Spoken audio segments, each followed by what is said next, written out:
Shalom, shalom, Israel, shalom. His brother Riot want to give all honor and glory to the Most High Yahweh, by Hashem Mashiach, Malak Yahushua. Another strong shalom to all of the mighty brothers that go out there and labor on the highways and byways, making their body living sacrifice. In the rain, the tumults, the demons, the uprisings, the uproars, they out there standing 10 toes down for the name of the Lord.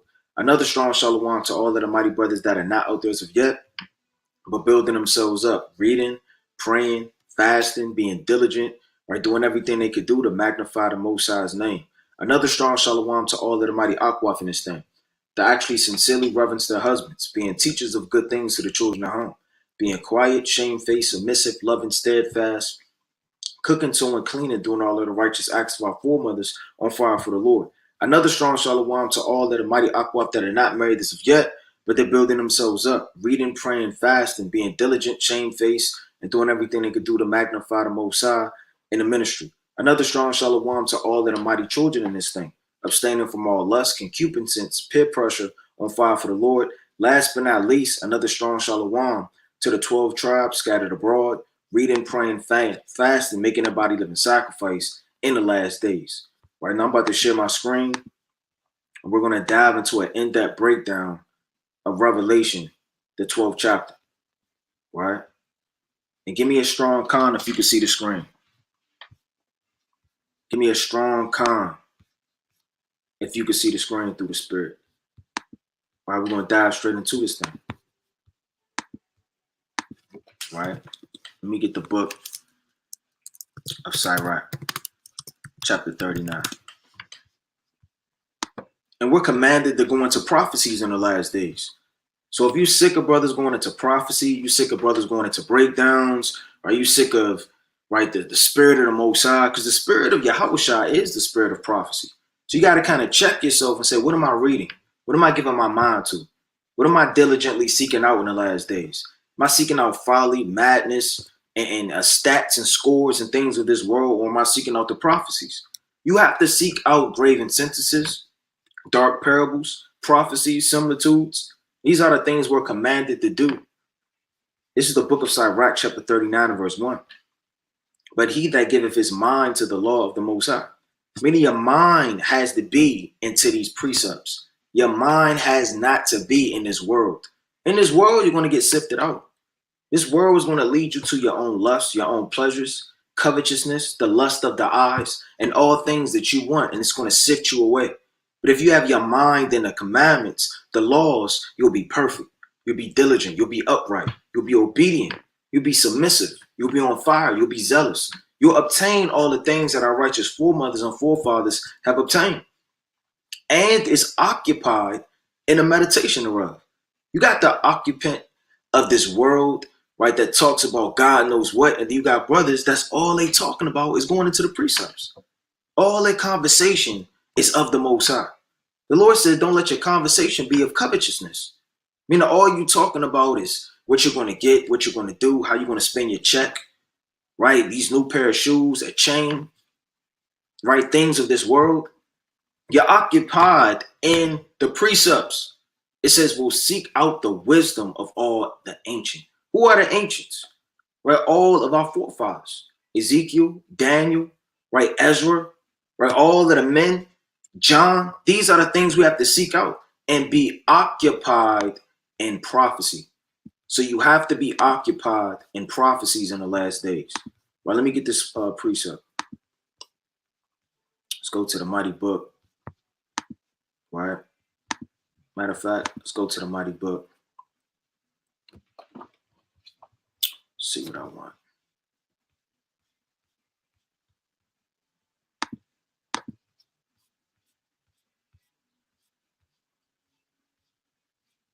This is the mighty book of Sirach, chapter 38, and I'm going to start at verse 27. So every carpenter and workmaster that laboreth night and day. You have certain men that labor night and day. Who's a carpenter? Yahushua was a carpenter. A carpenter is a workmaster. Somebody that's constantly working, constantly shaping, constantly having their mind upon their work.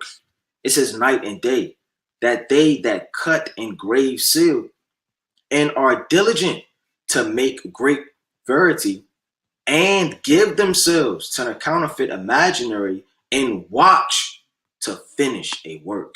Are you watching to finish what you started? What did you start? You started to read Ezra. Did you finish it? You started to read Esther. Did you finish it?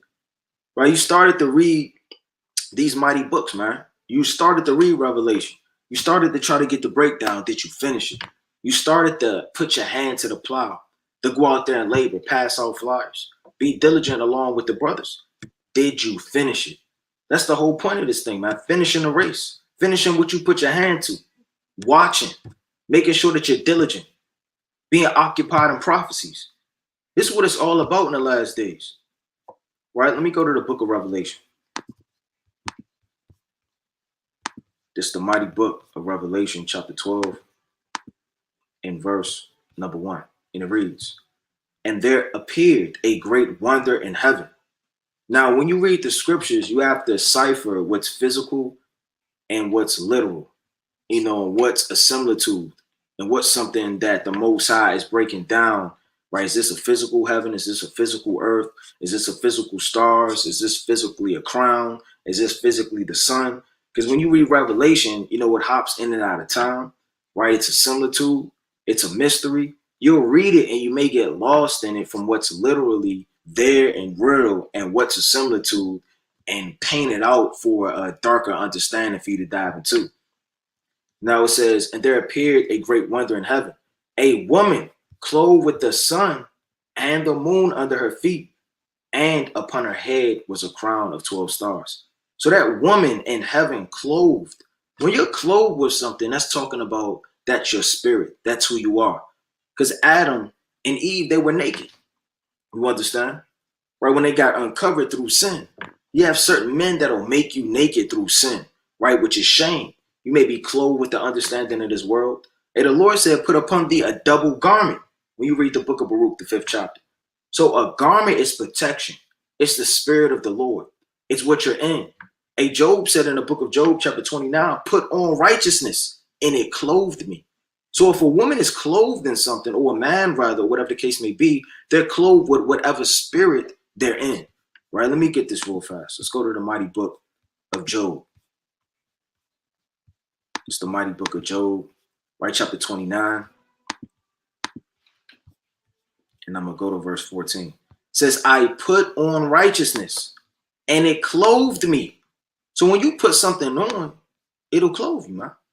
And you may put on the wisdom of this world, being a scientist, or some type of theologian and professor, right? You put that on, right? And then you could put on the spirit of the Most High and never take it off. Now you're clothed in wisdom, knowledge, and understanding. "My judgment was as a robe and a diadem." Meaning Job had on spiritually a mitre, a diadem, a robe, and he was clothed up in the spirit of the Most High. Right? Let me get the book of Isaiah, chapter 30 and verse 1. It's the book of Isaiah. Right? Chapter 30 in verse number 1. And it reads, "Woe to the rebellious children, saith the Lord, that take counsel, but not of me, that Salakia, and that cover with a covering, but not of my spirit." So you have a covering that's not of the Most High spirit, right? And that's the covering of this world, man. That's the covering of Egypt. That's the covering of America, Tyre and Zidon in ancient Greece and the Roman Empire. It says, "But not of my spirit, that they may add sin unto sin," right? And I'm going to get this other quick precept, right? Bear with me. I'm going to get this real fast. Let's go to the mighty book of Exodus. It's the mighty book of Exodus, chapter 25. And I'm going to start 32 and 25. That's what I want. It's the book of Exodus, chapter 32 and verse 25. And it reads, it says, "And when Moses saw that the people were naked, for Aaron had made them naked unto their shame amongst their enemies." So were all Israel physically naked? No. Meaning they didn't have the spirit of the Lord on. So clothing is a big deal. The Lord said a man may be known by his look. A man may be known by his clothing and what he has on. Huh? So that's a spiritual thing. It says in the book of Revelation, chapter 12, verse 1, and there appeared a great wonder in heaven. A woman. Who is that woman? That woman is Israel. Right? Let me get a quick precept. Let's go to the book, right, of Jeremiah, chapter 6 and verse 2. So as that woman is clothed in heaven, right, with the sun, moon, and stars, we're going to break down, right, what that's going into. This is Jeremiah chapter 6 and verse 2. I have likened the daughter of Zion to a comely and delicate woman, not a sassy woman, a disrespectful woman, an evil woman, but a submissive, comely, and delicate woman. Meaning our eyes should be upon the Most High. It shouldn't be in Christianity, Islam, right? Damn, Hinduism, all of these different things, and acting raunchy and of this world, trying to adapt to the witchcraft that Esau has us under. But we should be delicate, shamefaced, and submissive, and all white, clothed unto the coming of our Lord, which is our marriage, right? Let me get this other quick precept. Let's go to the mighty book, right, of 2nd Esdras, chapter 10, and verse 44. Right, and it reads, it says, this woman whom thou sawest is Zion, and whereas she saith unto thee, even she whom thou seest is as a city builded. So Israel's likened unto a woman and likened unto a city builded, right? Now, let me go back to Revelation. It says a woman clothed with the sun and the moon under her feet. So when something's under your feet, it means that you have dominion over it. You've ruled it and conquered it. We have to put our necks, so like we have to put our feet on the necks of these kings in the book of Joshua. So that means rulership and dominion. If you're stomping and your feet is upon something, that means that you ruled it, conquered it, right? Let me get this quick precept. Let's go to the mighty book of Ezekiel. And it said, clothed with the sun and the moon under her feet. So what's the sun and the moon represent? Right, let me get that real fast. Let's go to Ezekiel chapter 32. It's the book of Ezekiel chapter 32 and verse 7. And when I shall put thee out, I will cover the heaven and make the stars thereof dark. Now, stars are supposed to give what? Navigation in the night. You're supposed to say, okay, well, this are the three kings, right? This is the polar star. This is the North Star. This right here. You're supposed to be able to navigate through the night through the stars. But the Lord said he's going to put out the stars thereof. It says, I will cover the sun with a cloud. Now, even on a physical level, when a cloud comes up over that sun, it gets gloomy. It gets dark, hard to see, cold, right? The sun is hope. The sun is wisdom, knowledge, understanding, shining upon you. It says, and the moon shall not give her light. And the moon is that lesser light to rule the night. Meaning the moon is very important just as much as the sun. The sun is likened into a masculine contents, and the moon is likened into a woman, right? You can read that in the book of Sirach, the 43rd chapter, right? Now that moon is very important because in the night, right, which is spiritual, you need that light, man. You need to be able to see, right? Let me get this quick precept. Let's go to the book of Numbers, chapter 6 and verse 25.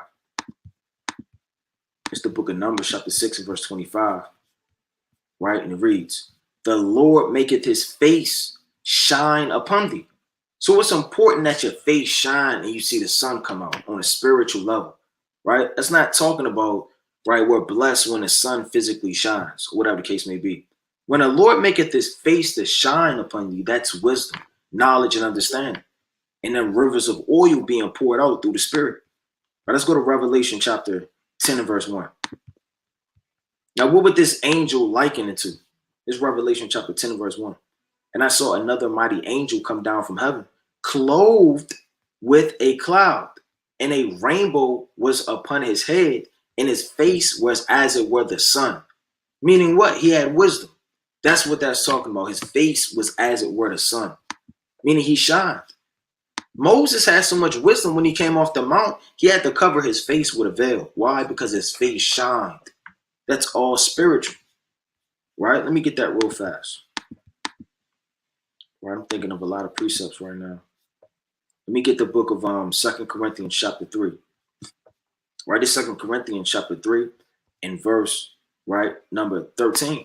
And not as Moses, which put a veil over his face, that the children of Israel cannot steadfastly look to the end of that which is abolished. So his face shined when he came off that mount, and he had to cover it with a veil, right?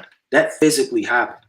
Came down with the laws, statutes, commandments, judgment, wisdom, knowledge, understanding, all of the things of the Most High, right? Which is likened unto what? Let me get this real fast. This is the book of Ecclesiastes, chapter 8 and verse 1. It says, who is as a wise man, or who knoweth the interpretation of a thing? A man's wisdom maketh his face to shine, and the boldness of his face shall be changed. That's why the Lord said, let your light shine so forth among men, paraphrasing greatly, that they may glorify your Father which is in heaven. When you may see a brother and then he has some type of glow to him. Like you may see a brother, you say, wow, well, this brother has wisdom, knowledge, prudent. He goes into prophecy, right? Something about that brother through the spirit, right? He's letting his light shine. So as this woman, which is Israel, is clothed with the sun, moon, and star, right? That's going into what? Judgment, righteousness, wisdom, knowledge, and understanding, being clothed in it. Right? Let me get one more. Let's go to Malachi chapter 4 and verse 2. But unto you that fear my name shall the Son of righteousness arise with healing in his wings, and shall go forth and grow up as calves of the stall. Right? So it says son, S-U-N, shall arise with healing. Just like a sun rises up, right? That wisdom is going to arise up and it's going to heal. It's going to make these things prudent, right? Now, when it says sun, moon, and also stars, like I went into earlier, stars go into wisdom. The elect are likened unto stars. Men in this truth are likened unto stars. Let me get this quick precept in Jude. So stars are men, right? But it's also talking about wisdom, right? Let me get this real fast. This is the book of Jude, chapter 1 and verse number 13. Raging waves of the sea, foaming out of their own shame, wandering stars. These are men that are falling out the truth, that were once rooted and grounded, but through the sorcery of this world, through rebellion, through their own mindset, and through covetousness, and through the cares of this life, they have been sifted out, though they once knew the truth and they once were with the Lord. They're like raging waves of the sea because they're not calm. They're all over the place. Their mind is left, their philosophies are right, then it takes the fall. They're all over the place like a raging sea, foaming out of their own shame. I mean, it's going to witness against them. Wandering stars. What are stars supposed to do? Stars are supposed to stay in their watch. They're not supposed to wander around. That's why it says wandering stars. The Lord set you to be an apostle, brother, but you left that. You're wondering. The Lord has set you to be a wife. The Lord has set you to be some type of brother that gives mighty counsel. Whatever the Lord set you in, you got to stay in that, man. Right? Let me get this real fast. This is the book of Sirach 43 and 10. At the commandment of the Holy One, they will stand in their order and never faint in their watches. What is this talking about? Stars. It says the beauty of heaven, the glory of the stars. So men are likened unto the stars, which navigate in dark night, which are wisdom, knowledge, and understanding, which can't be wavering. The Lord has commanded that they stand in their watches and not faint in their watches. So when you go back to it, let me read that again, right? It says, in a rainbow, Salaki, go back to Revelation chapter 10. It's the book of Revelation. Go back to 12, and I'm going to read 1 again. And there appeared a great wonder in heaven, a woman clothed with the sun and the moon under her feet. Like I said, that's going into conquering and having that. When you go into that, let me get a quick precept on that, in case brothers don't know. All right, let's go to the book of Joshua.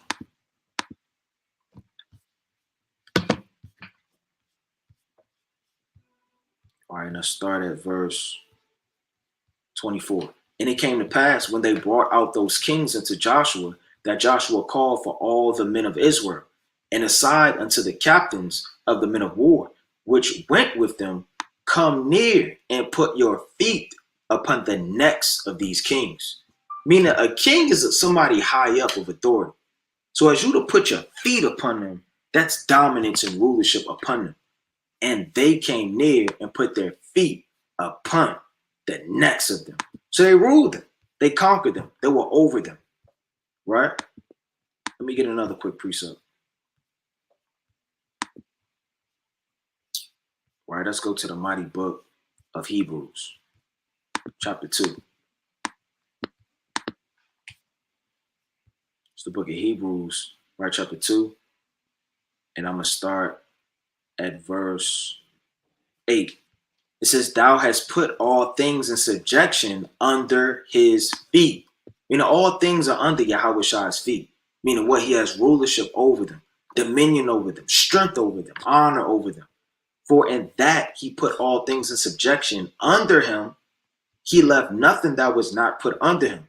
But now we see not yet all things put under him, right? Because he was in that mortal body until the time that he comes back to rule all kingdoms, right? Let's go back to the book of Revelation. It says, and upon her head a crown of 12 stars. Now, 12 stars represent what? The Israelites, the 12 tribes of Israel. Those are the 12 tribes and the 12 stars that are likened round about. Like I said, stars are likened into a high man of authority, power, the elect. All right, let me get another precept on that. All right, let's go to Daniel. Let's go to the mighty book of Daniel, chapter 12. It's the mighty book of Daniel, chapter 12, and I'm going to start at verse number 3. And they that be wise shall shine as the brightness of the firmament.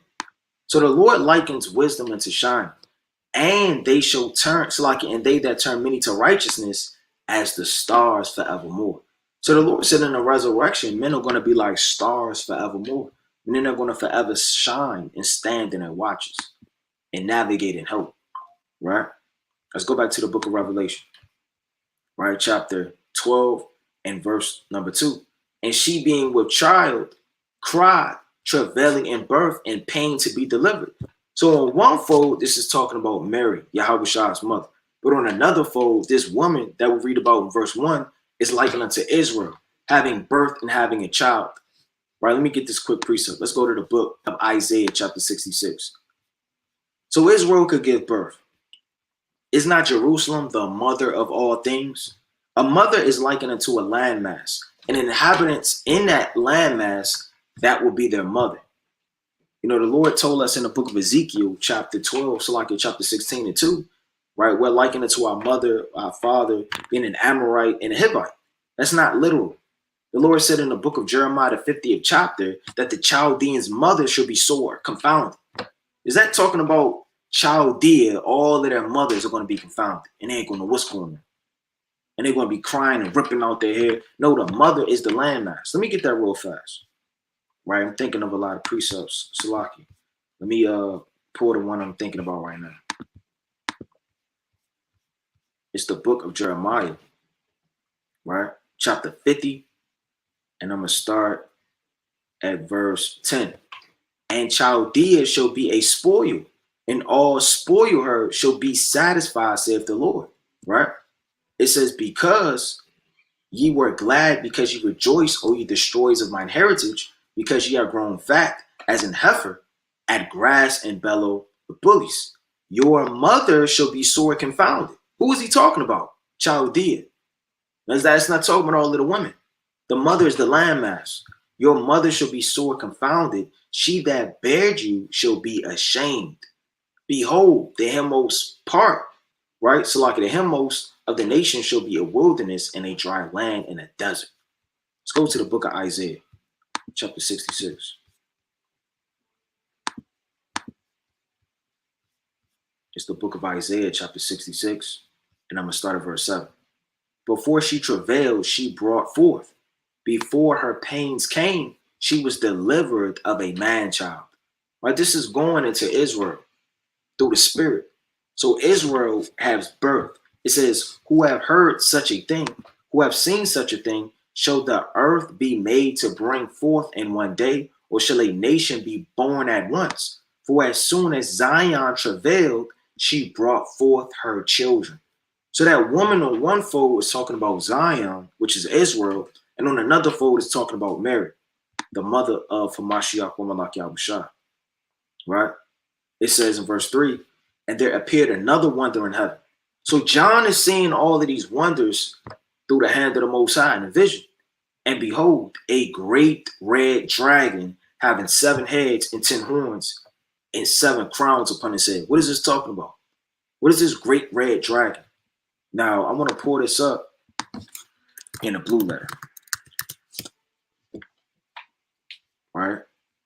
I want to pull this word red up in a blue letter. Now, red is all throughout the scriptures.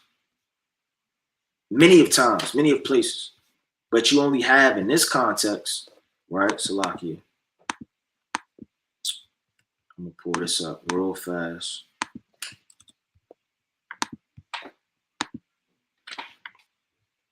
The word red. Now, red appears over 53 times, right? It's 52 verses, right? And this all is literal, right? These are literal things. The word red is literal, all right here. But when you go to Revelation, right, going into the Greek, that word red is only in Revelation 6 and 4 and Revelation 12 and 3. So I'm going to read 12 and 3. There appeared another wonder in heaven, and behold, a great red dragon. That's G4450, right? In the Strong's number concordance in the Greek. Now in Revelation 6 and 4, it says, and there went out another horse that was red, and power was given over him that sat thereon to take peace from the earth, and that they should kill one another, and there was given unto him a great sword. Let's talk about the so-called white man. That's going into that great sword, right? The devouring sword. That sword, that oppressing sword that the Lord speaks about. That's talking about the so-called white man. Right, let me go back to the book of Revelation, chapter 12. Right in verse 3. There appeared another wonder in heaven, and behold, a great red dragon. Now, this great red dragon is multifold. On one fold, it's talking about Herod the Great, right? So before Herod came into power, I just did a breakdown on it, about the Hasmonean civil wars, right? And, John Hyrcanus II, Aristobulus II, and their wars, right? All the way from memory, the first and the second, to Antipater, the Idumean coming in, and Herod the Great being formed in the, Herodian dynasty, and all of the New Testament coming into play. I did a breakdown on that. If you haven't seen that, go check that out. But that great red dragon on one fold was talking about Herod the Great. On another fold, it's talking about the Roman Empire, right? It says having 7 heads, right, and 10 horns. Now that great red dragon is likened unto the Roman Empire. It's likened unto Herod the Great, and it's likened unto all of Esau in the whole. Because a dragon is a cruel beast, it's a serpent, right? It's something that's going to devour you and eat you whole, and not show you any mercy. But it says having 7 heads, right, and 10 horns. So this is what the Christian church or a lot of men may liken, right, on a physical level that this is talking to. But who's really the dragon? Who's the man that blows flames out of his mouth of blasphemy, lies? Who burns down things with the creeds and lies and all of these bills that he writes, man? Let me get this quick precept in the book of 2 Maccabees, the 9th chapter. The Lord has called the so-called white man a dragon, man. He's likened it to a dragon, a snake, an adder, a beast, right? A serpent. It's the book of 2 Maccabees, right? Chapter 9 and verse number 7. Howbeit, he nothing at all ceased from his bragging, but still was filled with pride, breathing out fire in his rage against the Jews. So who breathes out fire? The so-called white man. Now, was that literal? Did the so-called white man blow out flames? No, it's not literal. Right, but check this out.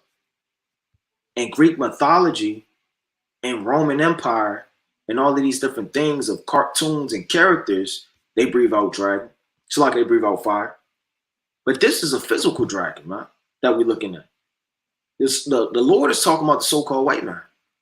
That's the fire he breathes out. Even the Lord breathes out fire, man, in righteousness. Let me get this quick precept. Let's go to the book of 2nd Ezra, chapter 13 and verse 10. We breathe out fire in righteousness, but he breathes out fire on the left-hand side. We breathe out fire to break down doctrines, break down all type of witchcraft, lies. Anything coming against the Lord is getting burned down with fire. It didn't say in the book of Sirach, chapter 48, verse 1, then stood up Elijah and his word burned as a lamp. Right? This is the book of 2nd Ezra, chapter 13, and verse 10. But only I saw as he sent out of his mouth as if it had been a blast of fire, and out of his lips a flaming breath, and out of his tongue he cast out sparks, right, and tempest. And they all mixed together, a blast of fire, a flaming breath, and the great tempest fell with violence upon the multitude which were prepared to fight, and burned them up every one, so that upon a sudden of an innumerable multitude, nothing was to be perceived, but only dust and the smell of smoke. When I saw this, I was afraid. Right? So you have the right-hand side and you have the left-hand side, man. Right? We're the prophets of the Most High, right? The men of God. Well, let me get that in Jeremiah chapter 5 and verse 14.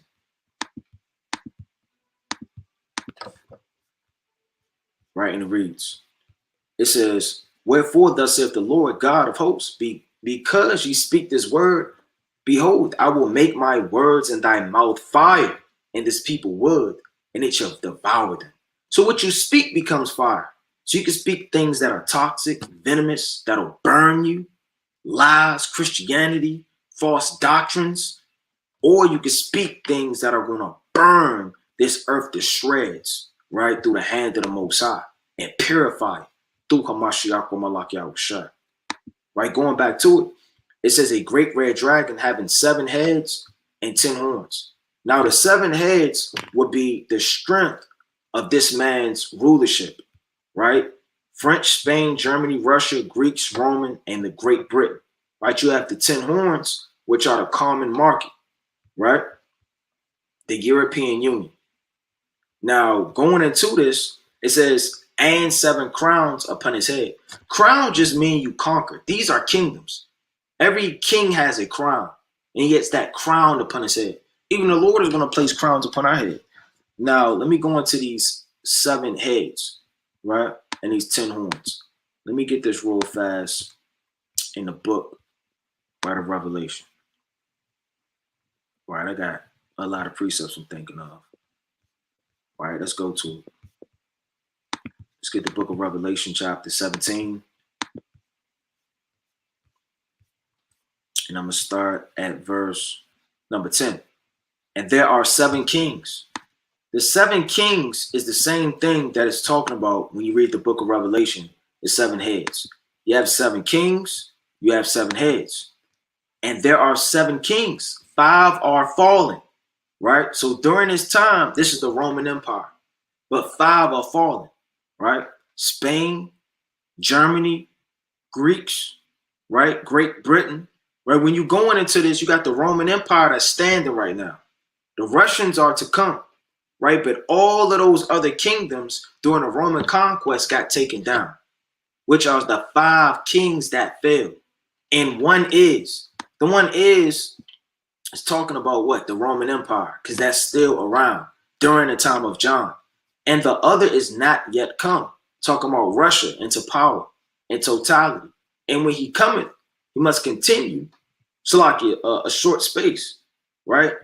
It says, and the blast that was not even as the 8th is of the 7th and going into partition. So you have America. Now let me get this real fast. Did Rome conquer France? The conquest of the region by Romans began in 2nd and 1st century BC and continued during the Gallic Wars led by Julius Caesar, right, which was between 58 BC and 51 BC. You got the Gallic Wars. You also have, right, the conquest of the Iberian Peninsula by Roman last 2 centuries from 218 BC to 19 AD, right? They took down Hispania, right, when you go into it, the Iberian Peninsula. Roman conquest took down Germania, major and minor. Says the Roman never did conquer the whole Germania, although they were quite active trying at least some time. Right? When you go into the wars, let me get this real fast. See if I could get it.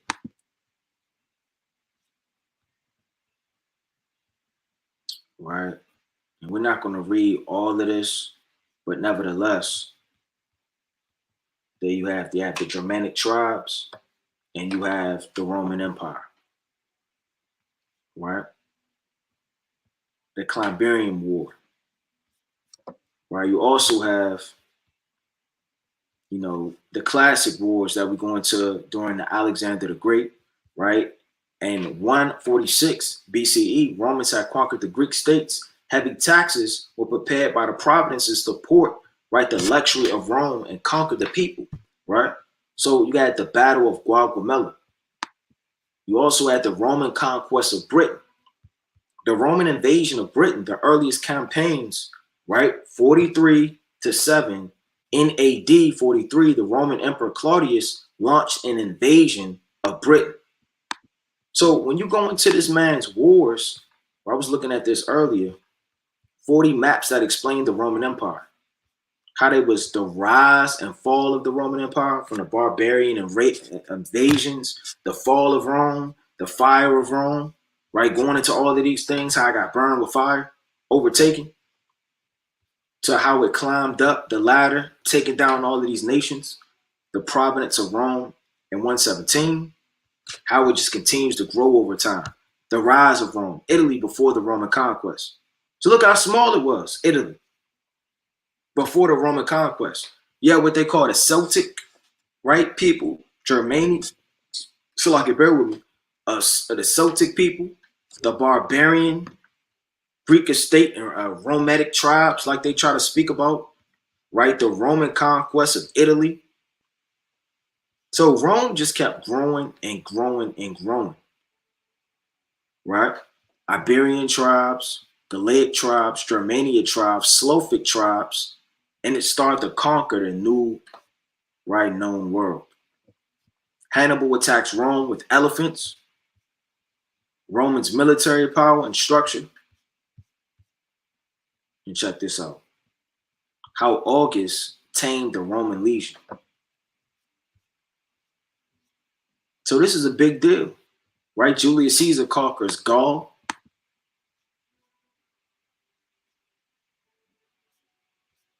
But who's sitting upon this beast? America's sitting upon this beast, this scarlet colored beast. Let me go back to Revelation, right? Chapter Salakia, verse 11. And the beast that was and is not is even of the eighth and is of the seventh and goeth into perdition. Right? It's talking about America, right? Because he's literally of the eighth and is of the seventh. I mean, he's of Rome and he's the next beast. He's sitting on top of this beast and he goes into perdition, meaning what? Destruction. And the 10 horns which thou sawest are 10 kings. This is your European Union.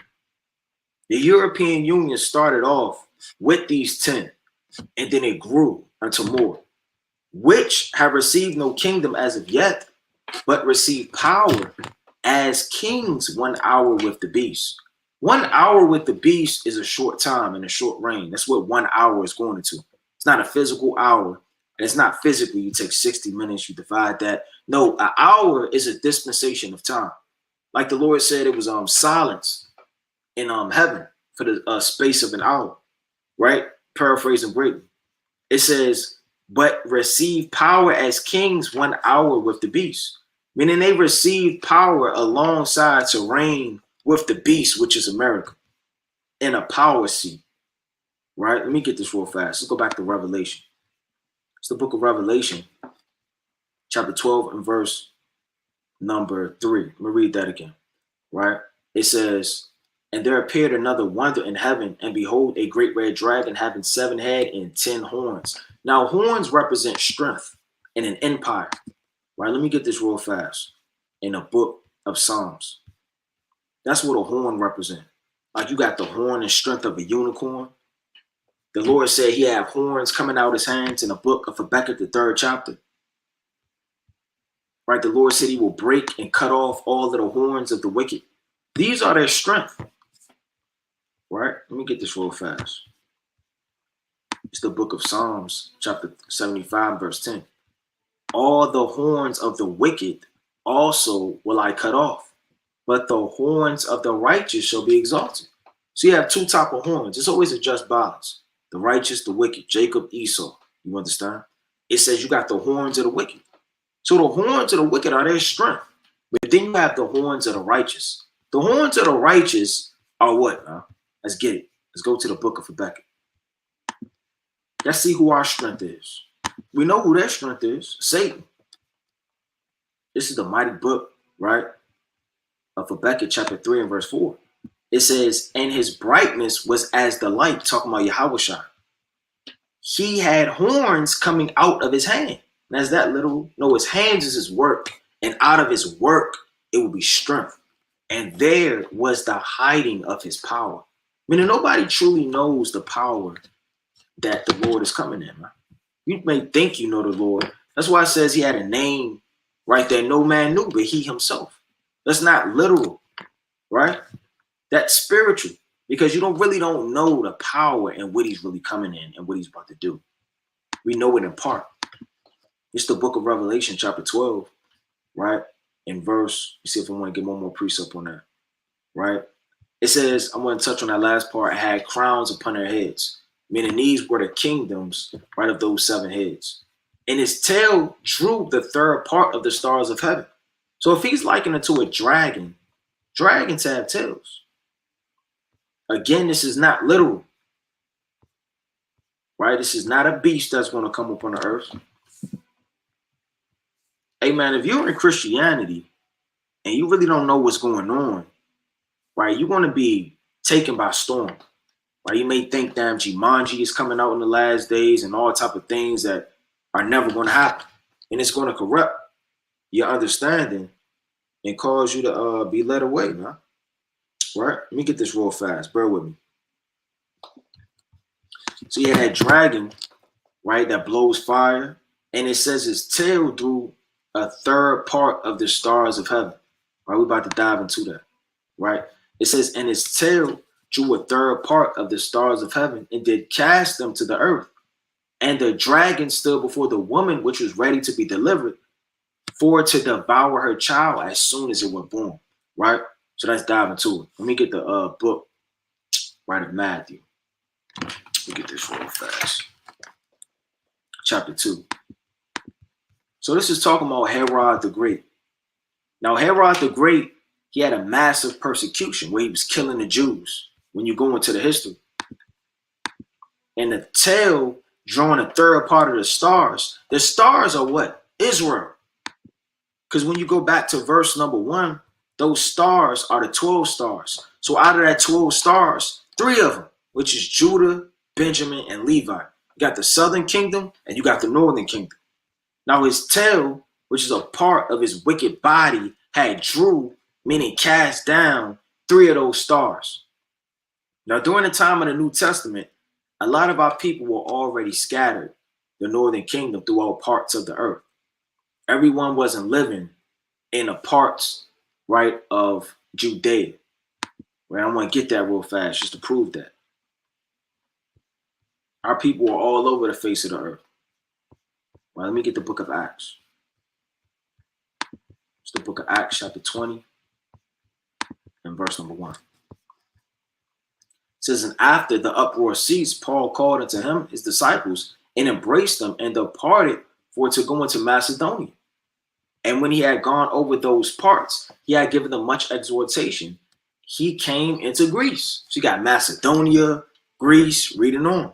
And there he abode 3 months.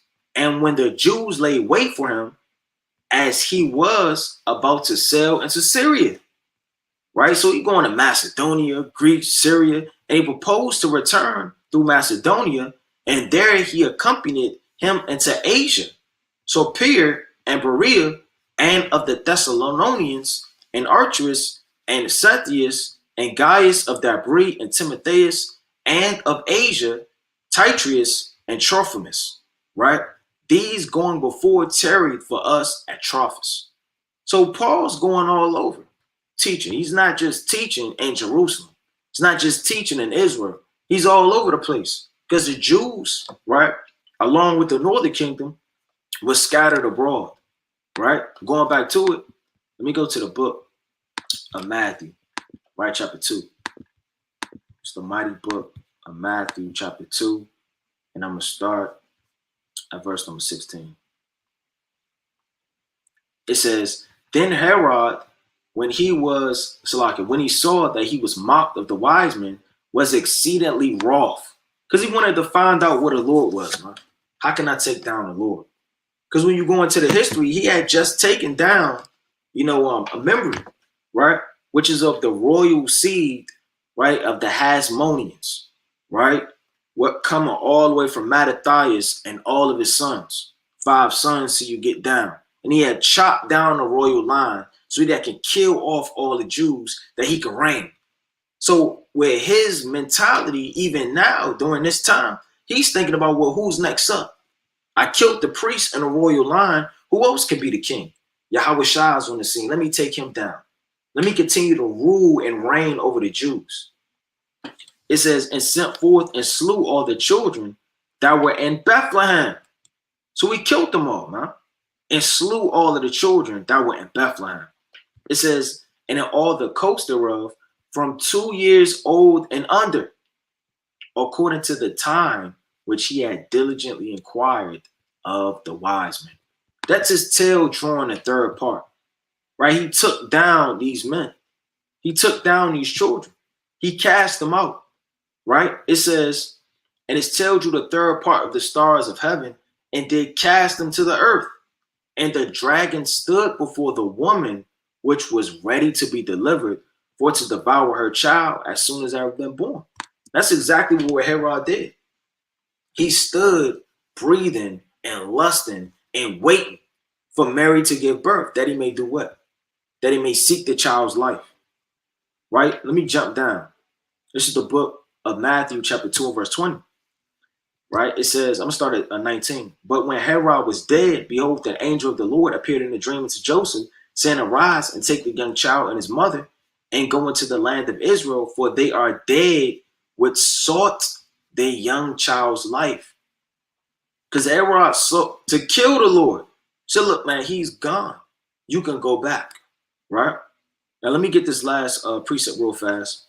It's the book of Matthew chapter 2. And I'm going to start at, this whole thing. I'm going to read 7 again. I want to get this again. Then Herod, when he had privately called the wise men, inquired of them diligently what time the star appeared. And when he had sent them to Bethlehem and said, go and search diligently for the young child. And when he was found him, bring me word again that I may come and worship him also. Now, do you think he was coming to worship him? Or do you think he was trying to kill him? It says, when they had heard the king, they departed, and lo, the star which they saw in the east went before them till they came and stood over where the young child was. Jumping down to verse 11. And when they were come into the house, they saw the young child with Mary his mother, and fell down and worshipped him. And when they had opened their treasures, they presented unto him gifts, gold, frankincense, and myrrh. And being warned of God in a dream that they should not return to Herod, for they departed into their own country another way. Because Herod was trying to kill the Lord, standing and waiting and breathing like a dragon so that he could devour Mary, right, and a young child as soon as they were born. This is Revelation chapter 12 and verse 2. And his tail drew the third part of the stars of heaven, and they cast them to the earth. And the dragon stood before the woman which was ready to be delivered, right, for to devour the child as soon as it were born. And she brought forth a man child who was to rule all nations, right? That's the Mashiach or Malak Yahushua, with a rod of iron. And her child was caught up into God and to his throne. Meaning the child, meaning Yahushua was caught up, right? You can read about that in the book of Acts, chapter 1 and verse 9. Being caught up, you understand, by the chariot to the Most High, and he sits at the right hand of the Most High. It's Colossians chapter 3 and verse 1. and he rules with a rod of iron. That's the book of Revelation, right? Chapter 2 and 25, 26, all the way down. And he would give him, his man, right? All that are elect, a rod of iron to rule the nations. It says, and the woman fled into the wilderness. Now, as you read Revelation, it hops in and out of time. It's not just talking about specifically the Roman Empire the whole time, right? It goes in and out of time, right? And I want to get this quick precept and this quick point. Salaki, bear with me. It says, verse number 6, and the woman fled into the wilderness. Now the wilderness, and this woman is Israel. Fleeing in the wilderness is talking about America. It's taking the time from the Roman Empire and it's speeding up all the way till you get to the American captivity. But a brother may say, well, how do you know? It don't say that. I don't know about that. Well, that's why we got the precepts. That's why we got the understanding. Let's go to the book, right, of Second Esdras. Now, like I said, this is twofold. Now, Mary did flee, and they did go into Egypt, right? We do have that history, and we do know that through the precepts. But this is revelation, and it's foretelling something deeper in the spirit, right? Let's go into it. Let's go to the mighty book of Second Esdras.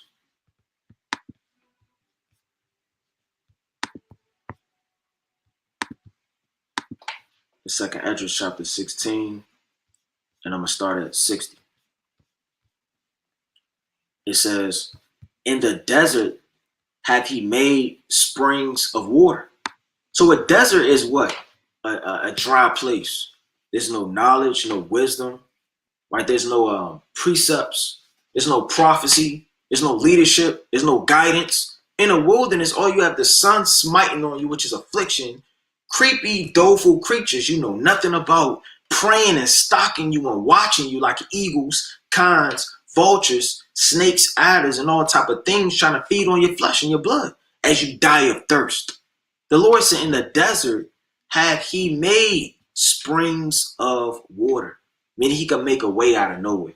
And who would have ever thought in a place which is likened to a graveyard in Ezekiel, the 37th chapter, likened to a wilderness, where in Psalm chapter 63 and verse 1, right, Second Esdras 16 and 60, and 1,000 other precepts, that the Lord will make springs of water here for us to start to come to our understanding of who we are, be able to be built up, have the understanding that I'm an Israelite.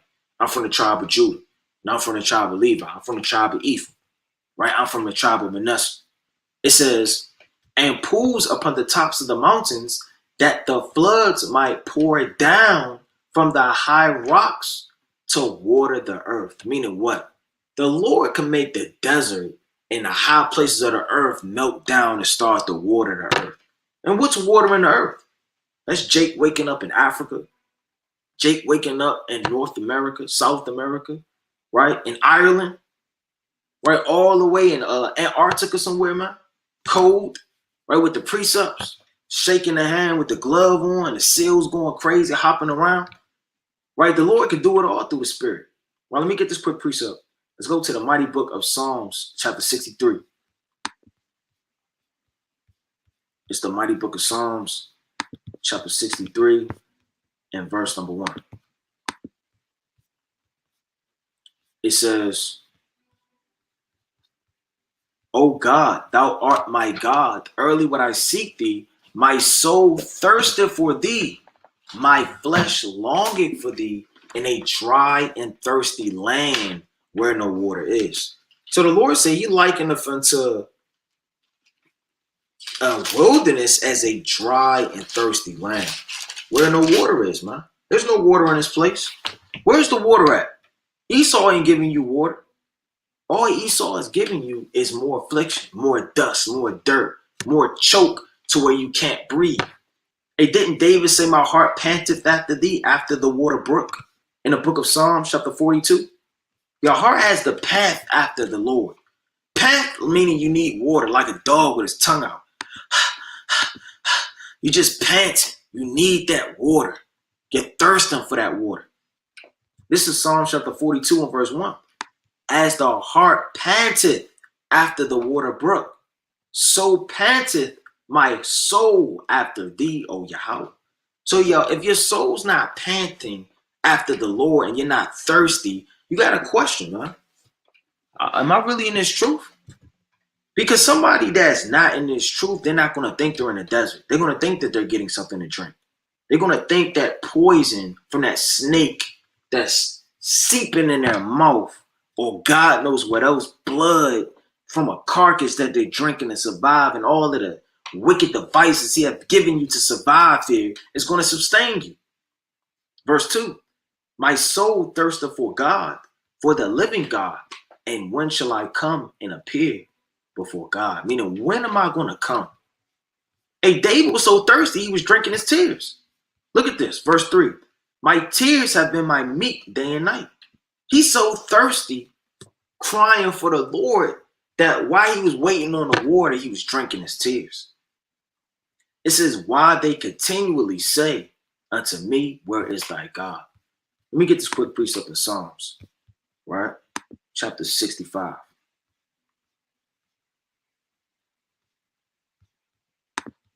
It's the book of Psalms, chapter 65, and verse number 8.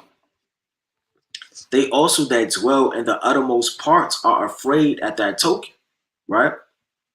It says, and thou makest the goings of the morning and evening rejoice. Check this out. Thou visiteth the earth and waterest it. Thou greatly enrich it with the river of God, which is full of water. So the Lord has a river, and he's pouring out this river. And what do you need it most at? Babylon. This is the place where resortly most of the Jews have been taken captive. In Florida, Mississippi, Alabama, Texas, all throughout the slave coast, Florida, right? Maryland, Virginia. These are places in Babylon amongst many, right? When you keep going deeper, because we travel Detroit, New York, where we have been spread captive, man. It said, thou preparest them corn, and when thou hast so provided for it, thou waterest the riches thereof abundantly. Thou settest the furrows thereof, thou makest it soft with showers. Thou blessest the springs thereof. Thou crownest the year with thy goodness, and thy paths drop fatness. They drop upon the pastures of the wilderness. I'm going to read that again. Where is the Lord's water really going? Is it going all in Ireland? What a so-called white man, he drinking the cup and drinking the kings, and he's a damn Viking, man. No, he's going upon his people. He's not filling the cups of the wicked. It says, they drop upon the pastures of the wilderness, and the little hills rejoice on every side. It says, the pastures are clothed with flocks. So when this wilderness, which is getting all of this water, is clothed with the flocks. Who are the flocks? The Lord said the pasture of Salaki, the sheep of pasture are men, paraphrasing greatly, right? And I don't want to butcher it, right? I can get that precept next through the Spirit. Hey, but the Lord, his pasture are men. His flocks are men, huh? His sheep are all Israel. So when you're going into this, he's going to water this wilderness. It's not talking about the Roman Empire or anything else. It's talking about America. But let me get this quick precept. Let's go to the mighty book of Ezekiel, right? Chapter 34 and verse number 31. And it reads, and ye my flock of my pasture are men, and I am your God, saith the Lord. So the Lord is going to water it down chiefly on the elect to wake up the rest of Israel. The valleys also are clothed, so like you're covered over with corn. They shout for joy. They also sing. So the Lord's going to do what? He's going to water this wilderness. He's going to be with this wilderness. He's going to clothe this wilderness. The woman fled into the wilderness, meaning we fled and got into this wilderness where she had a place prepared of God. That's not literal. Like we at the Holiday Inn, or so right here you have your own house. Prepared of God is a specific place. Like you may have a baby. The prepared place is that bassinet, right? Or in the arms of their mother. A prepared place is where for you to get wisdom, knowledge, and understanding and stand upon your feet, that they should feed her there 1,203 days. So what are we doing in this wilderness? We're getting fed. Meaning what? We're coming to understanding. If we're in a wilderness and we're the valley, right? Let me get this quick precept. Right? Valley of the dry bones and the deadness, right? We have to start eating, drinking, so that we could get nourished up. Right? We could look at any video and see any bird, kind of crumpled over, right? Damn, dying of a heat stroke. You put some water on it, right? A little bit, freshen them up. Now they starting to come back alive. It's the book of Ezekiel, chapter 37, and verse number 1. It says, the hand of the Lord was upon me and carried me into the Slakia, carried me in the spirit of the Lord and set me down in the midst of the valley, which was full of bones. What's full of bones? A wilderness, a valley. That's full of bones. Let me get this real fast. What's in the wilderness? Bones, dust, dirt, animals, creatures, right?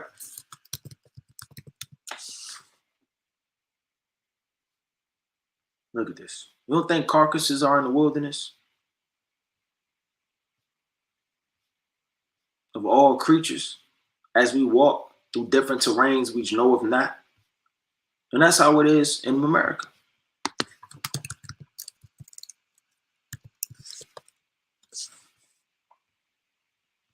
Look at this. Carcasses. Different animals and creatures in the wilderness. See that?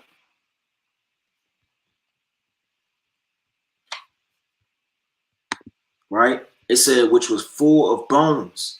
And he caused me to pass by them round about, and behold, they were very many in the open valley. And lo, they were very dry. If you're very dry, you have no water. You're in a wilderness. The Lord said, though what? I go through the valley of the shadow of death, I shall fear no evil. That's this valley. It says, and he said unto me, Son of man, can these bones live? And I answered, O Lord, thou knowest. And again he said unto me, prophesy upon these bones, and say unto them, O ye dry bones, hear the word of the Lord. Check that out. Now, water in the word is likened unto fire. It's likened unto water. It's likened unto oil. It's likened unto wine. When you speak these things, you can sit down and have a feast. The Lord said, the ear of tried words, as the mouth tastes of meats, in the book of Job, chapter 34. So as you hear things, you taste it. The Lord said in the book of Wisdom of Solomon, the 5th chapter, let me get this real fast. It's like a Song of Solomon. It's Song of Solomon, chapter 5. In verse 1. Come into my garden, my sister, my spouse. I have gathered my mirth, right, with my spice. I have eaten my honeycomb with my honey. I have drinking my wine with my milk. Eat, O friends. Drink, ye drink abundantly, O beloved. What the Lord telling us to do, man? When you come into his garden. What's in his garden? The garden is Israel. He is coming to his garden. Meaning his garden is filled with nuts, berries, spices, grass, lilies, all type of things, milk, wine, honey. All of these things is for a man to walk through to get edified. A sheep likens what? To eat grass. Man is likened unto grass. In the book of 1 Peter, right, chapter 1 and verse 24. Right, man is likened unto a lily. Right, that's the book of Song of Solomon, the 6th chapter. He gathers those lilies. All of these things are likened unto a garden. If you have nothing in that garden, and you're in a dead-like estate in the wilderness, how are you going to yield anything? But when you have milk, when you have honey, when you have all of these different things, guess what? What the Lord tell you to do? Eat, O friends. Drink. Yeah, drink abundantly, O beloved.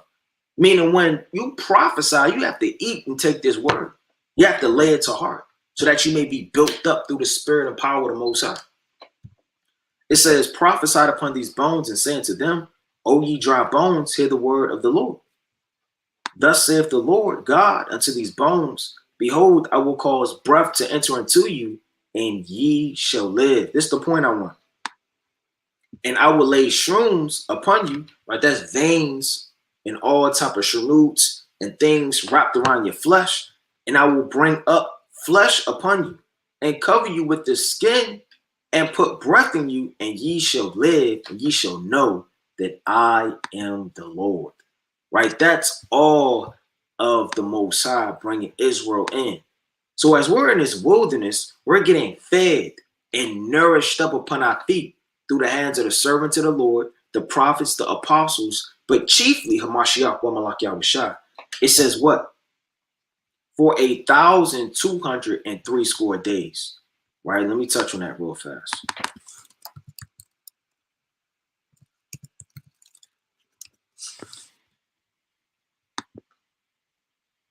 So you have 1,203 score. Right? A score is 20. So that's 1,260 days, which is the same thing as 42 months. A month is 30. A month is 30. So you have 42 months. You can read about that in the scriptures, which also gives you 1,260 days. And you have the prophecy of 3.5 years after 3 days and a half, meaning 3.5 right out of that week times 360, because there's 360 days in a year, you have 1,260. So when you go into the 1,260, 40 in 2 months, 3.5 in the midst of the week after 3 days and a half, it's all the same prophecy and it's all saying the same thing. Now, what's the importance of the 1,260 days? Right, let me go into that real fast. Because that's the time we're going to be getting fed. That's the time we're going to be getting built up through the spirit, man. Right? Let me get this real fast. Let's go to the mighty book of Revelation, chapter 11.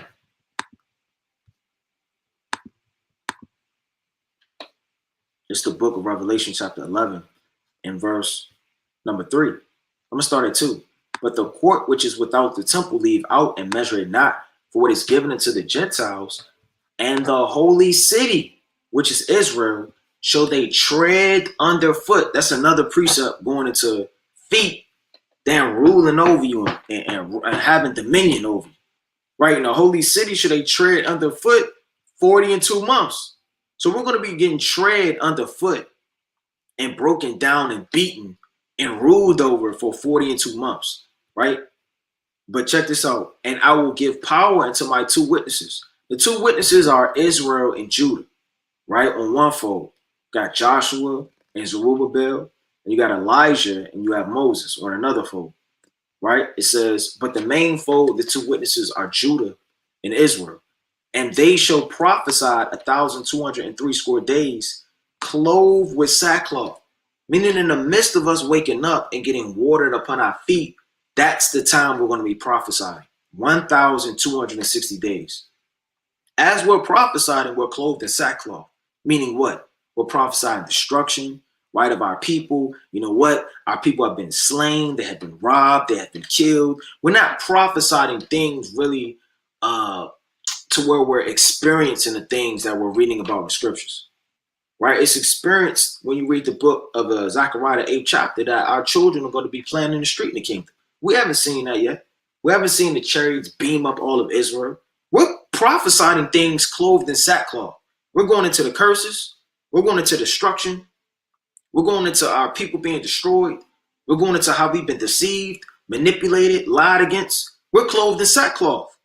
It says, these are the 2 olive trees, Salaki. I'm going to hold that because Revelation jumps in and out of time, right? From verse 3, I want to jump down to verse, right, number 8. And their dead bodies shall lie in the street of that great city. That great city is the same thing as the wilderness. It's the same thing as the valley.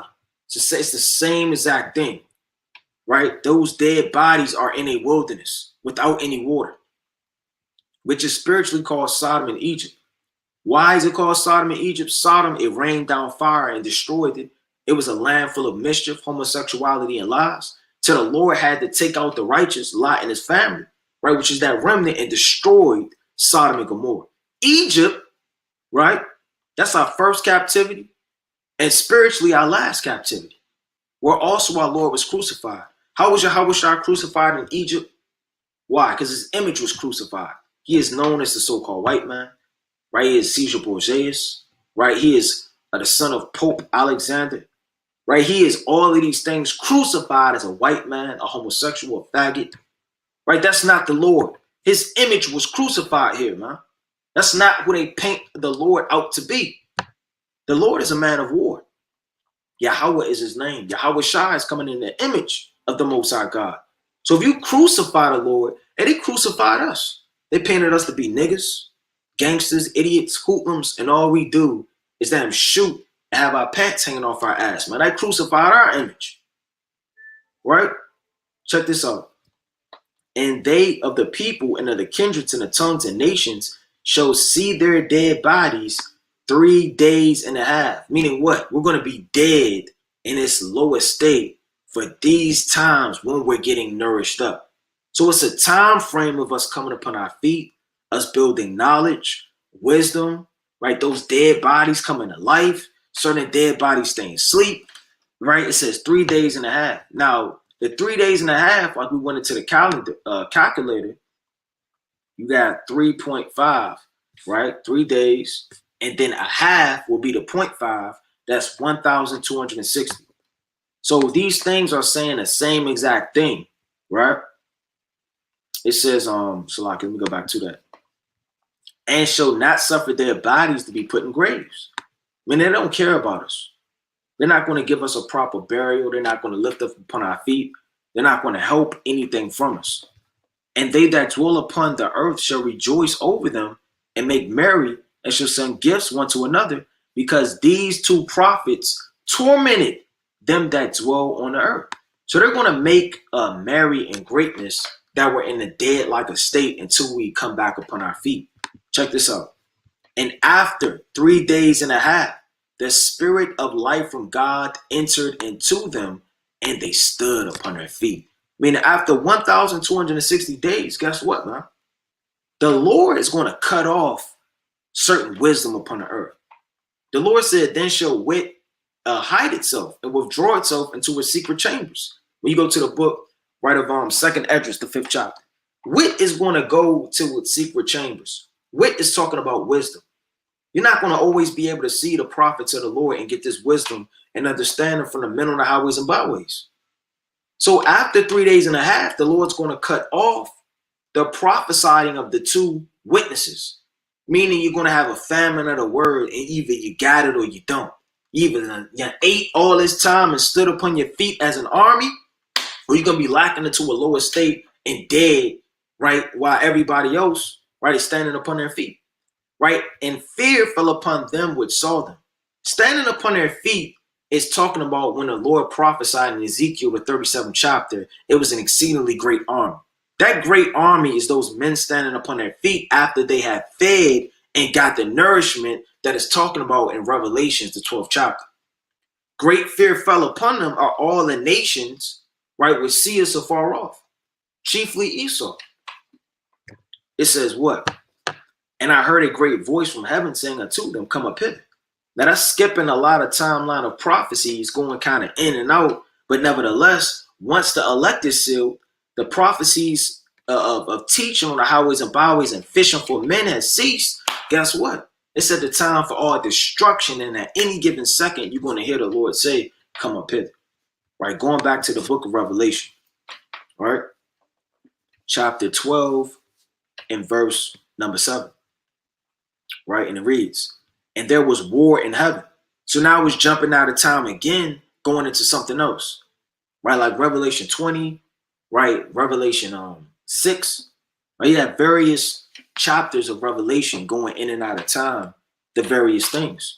Now it says there was war in heaven. Michael and his angels fought against the dragon, and the dragon fought against his angels. Now, what is it saying? It was war in heaven. That's not literal, right? That's not talking about, right? War in physical heaven, right? Where Esau paints it out to be some fairy tale land in the midst of clouds, where it's nothing but unicorns and white men walking up and down in a long stairwell, man. Who's gonna walk up all them steps? This golden gate and the golden city. This is fairy tale land, man. This is not what that's talking about. So-called white man in the sky. The Lord said, let me read that again. And there was war in heaven. Now let's go into it. What does it mean it was war? Let's go to the mighty book of Daniel. Now, war is permanent. It has to happen for you to be saved. Death has to happen. Destruction has to happen. Ravishing, rape. These things have to be upon the earth. Kidnappings, murders, decapitations, plagues. These things have to hit the earth in order for you to be saved. So the next time you think about having a slave, the kingdom, not being oppressed, you should hasten, like Peter said, these things to come to pass. Looking at hasting into the coming of the Lord. It's the book of Daniel, chapter 12, right in verse number 1. And at that time shall Michael stand up. That time is going after the end of Daniel, the 11th chapter, verse 40 all the way down, right? Because you have from Daniel, the 11th chapter, going into the end of the world, the latter end of it, and to Daniel, the 12th chapter, which is picking up during the time where Micah Allah, the war angel, is going to stand up to fight, right? It says, the great prince, which standeth for the children of thy people, and there should be a time of trouble, such as was never since there was a nation. Meaning, because this is a different type of trouble. This isn't a battle or a war like it says in the book of Isaiah, right? With confused noise and garments, right? Rent and ripped in blood. This is going to be a battle of fuel and a fire. It's going to be a whole different battle this world has ever seen. Right? This is the book of Isaiah, chapter 9, verse 5. For every battle of the warrior is with confused noise. Cries, yells, screams, right? Stabs, clinks, swords, bucklers, shields, armies, right? There, stuffing a gun and right, all of these different things. It says, and garments rolled in blood. Meaning the men in their military armor is going to be armed up with all blood. Meaning you're going to be able to see it. But you're not going to be able to see blood in this war. All you're going to see is smoke and ashes. But this shall be with the burning of the fuel of fire. It's going to be a whole different war. This is such a nation as never seen before. Even to the same time, and at that time, thy people shall be delivered, every one that shall be found written in the book. And if you're in the book of life, the Lord is going to deliver you. Now, Michael always stands for the children of thy people. Let's go to the book of Daniel, chapter 10, and verse 20. Then said he, knowest thou therefore I come unto thee? And now I will return to fight with the prince of Persia. And Salakia, and when I am gone forth, lo, the prince of Grecia shall come. But I will shew thee what which is noted of the scripture of truth.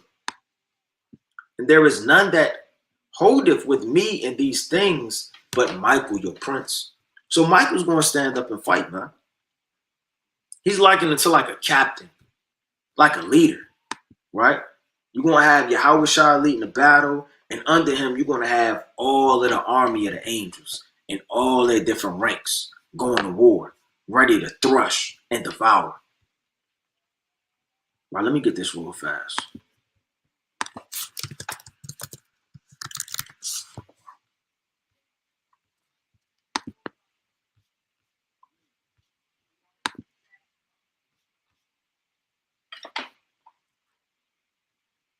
right? Michael, who is like God, right? Check that out. One, the chief or the first archangel, who is described as one who stands in a time of conflict for the children of Israel. So Michael's going to stand up as there's war going on in heaven. That's not literally talking about it's going to be physically war in heaven. What does it mean when it says war in heaven? The heaven is the firmament, right? Every time it says heaven doesn't mean that it's physically talking about the third heaven. You have multiple heavens. You have three heavens. Let's go to Deuteronomy chapter 28 and verse 12. It says this, the Lord shall open unto thee his good treasure. The heavens shall give the rain unto the land in his season. Is that talking about the third heaven? It's going to rain down, then it's going to go into the springs that are right above us, right? And then from the springs, it's going to come down again into the firmament. And then from the front, notice not what it's talking about. The firmament is going to open up. That's the treasures of the Lord. The treasures meaning what? The blessings. The things that are going to give you corn. The things that are going to yield forth your barley. Yield forth all of the things that you need. Your wheat, right? To help flourish everything you need in your vegetation, man. To feed your cattle. Make sure your servants are good. That's a true blessing. That's the windows of heaven that you read about in Malachi. So the Lord says, and the Lord shall open unto thee his good treasure, the heaven to give thee rain unto thy land in its season, and to bless all the work of thy hand, and thou shalt lend unto many nations, and thou shalt not borrow. So the heaven is likened unto what? The firmament. That's all that's talking about in the right context. So above our heads in the last days in the battle of Armageddon, it's going to be nothing but war, nothing but destruction. That's the war in heaven that it's talking about. Let me get another precept. Let's go to Deuteronomy, right?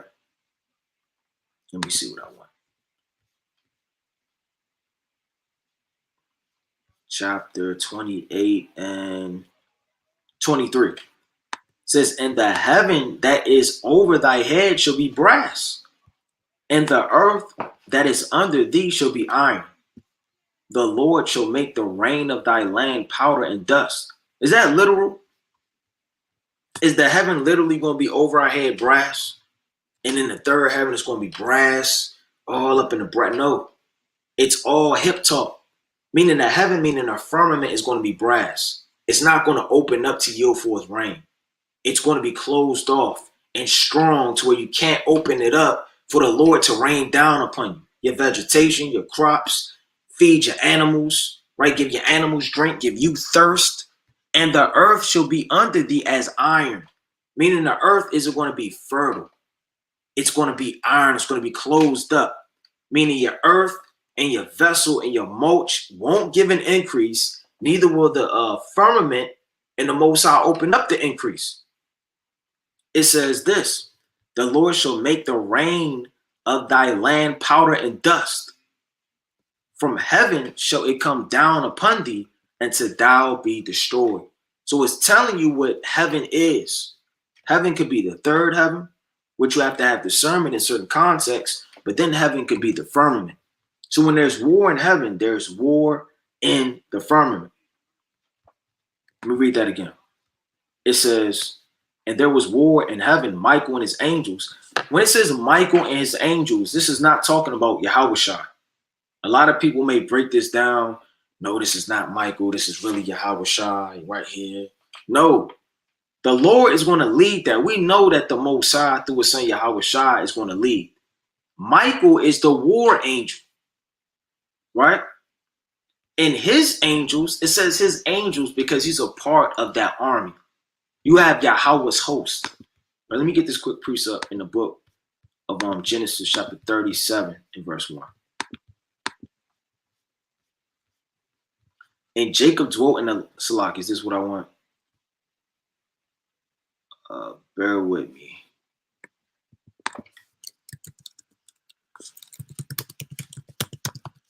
It might be Genesis 34.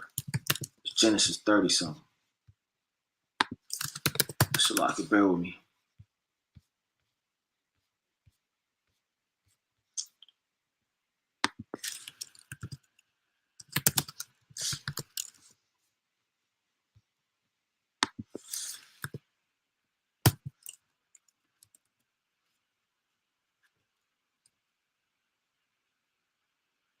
Salaki, bear with me. I want to get that quick precept real fast. 32, that's what I want. Genesis 32.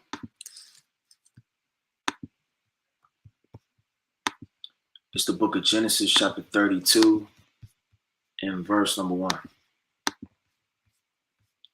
It says, and Jacob went on his way, and the angels of God met him.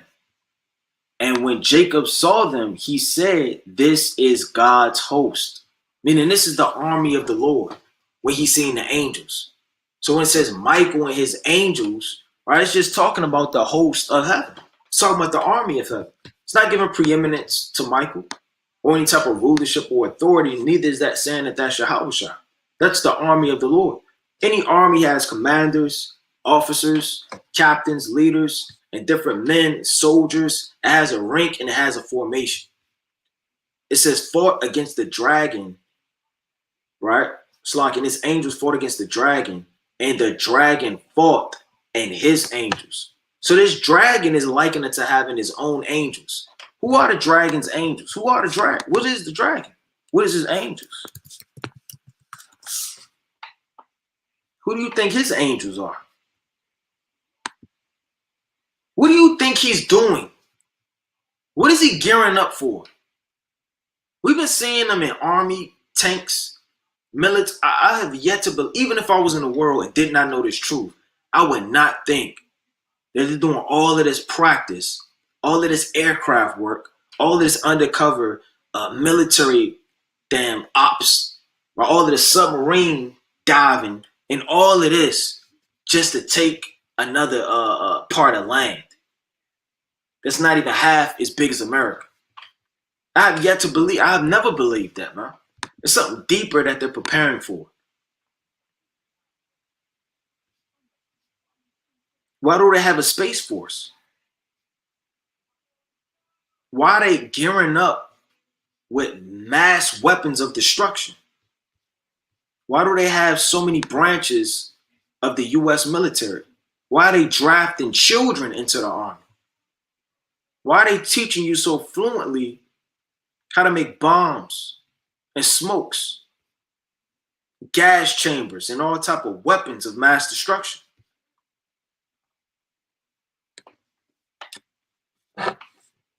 It has to be a greater reason.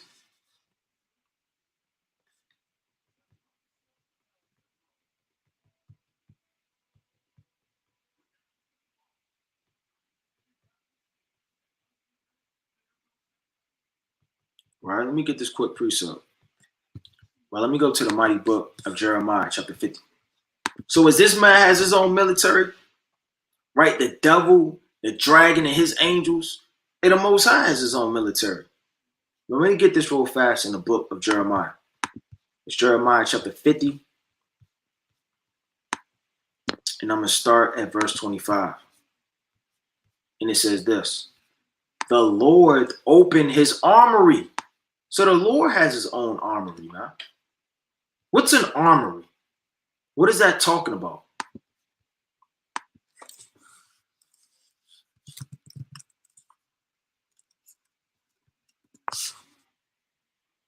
Salaki, bear with me.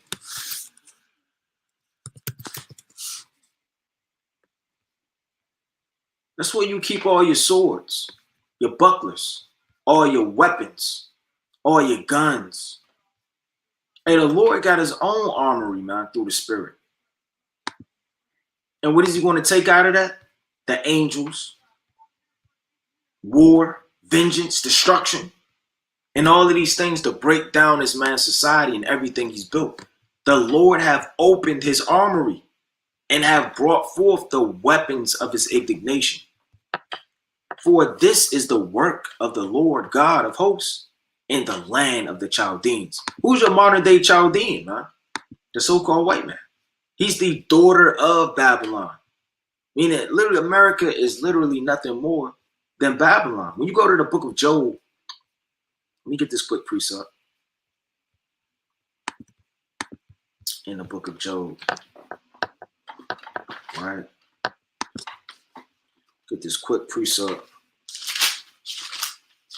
in the book of Job real fast.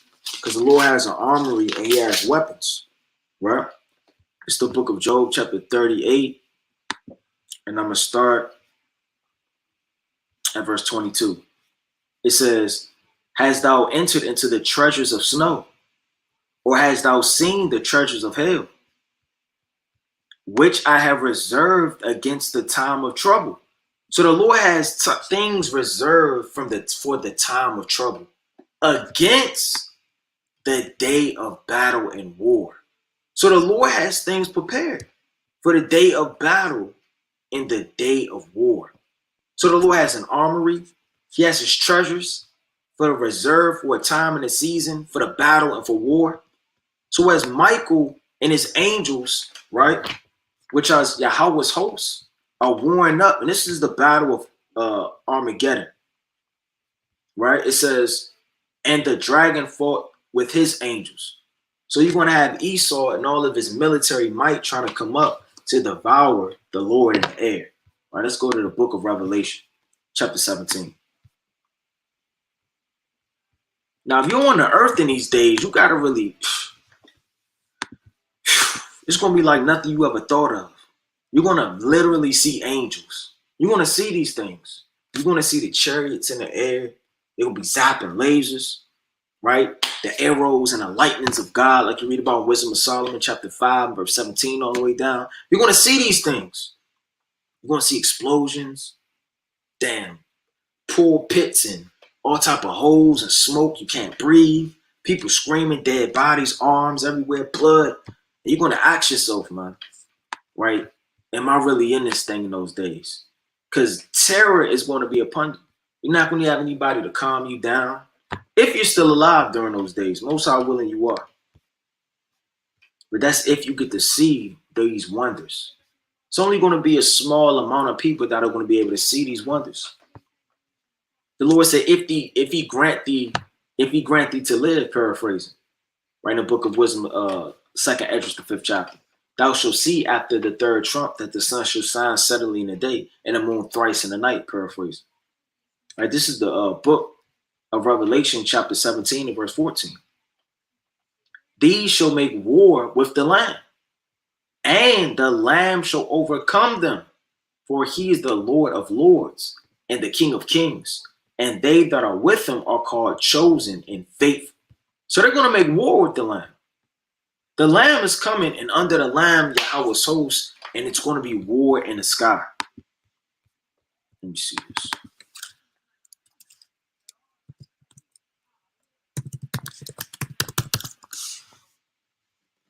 You got the fighter jets. This is what you're going to see in the air.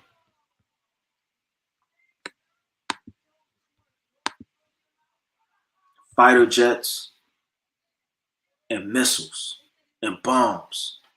I don't know if brother's seen that movie Stealth, and the locusts in the sky with the sting. These are his angels. It's not talking about a physical devil with physical red horns.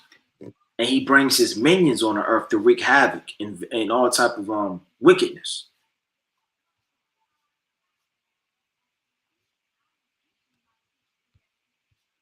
This is his army. The F-530s and all of these different jets. It says, "And prevailed not, neither was their place found anymore in heaven." What does it mean their place isn't found anymore in heaven? Meaning they came off their throne as a nation of people. The Lord has knocked them down from their power seat, from being up high to coming down low. It's the book of Isaiah, chapter 14, and verse number 12. "How art thou fallen from heaven, O Lucifer?" Lucifer is a light bearer. Satan, the so-called white man. You have the light of this world, and then you have the light of the Most High. "Son of the morning, how art thou cut down to the ground, which did weaken the nations? For thou hast said in thine heart, I will ascend into heaven. I will exalt my throne above the stars of God. I will sit also upon the mount of the congregation in the sides of the north. I will ascend above the heights of the clouds. I will be like the Most High." It's the point. Yet thou should be brought down to hell, right? Meaning death, the grave, to the sides of the pit. The pit is that pit that you're going to be damn stuck under 6 feet deep in hell, which is the grave. So when that place wasn't found anymore in heaven, that heaven is the rulership. That's not talking about that place above the firmament they lost and all of that place in heaven fell down. You have heaven being a rulership, heaven being a firmament, right? Heaven being the third heaven, right? You got 3 heavens, right? You got this place that we're in, the firmament above, all right, the springs above, and then you have the third heaven. So it says, and the great dragon was cast out, that old serpent, called devil and Satan. It's called devil and Satan because he's a deceiver and an adversary. An adversary prevents you from doing things, and a deceiver is a manipulator and a sorcerer. So he's the devil and he's Satan. It's not just Satan, he's not just the devil. A serpent is very, very cunning and sly. So he's likened unto all of these things, which did deceive the whole world, right?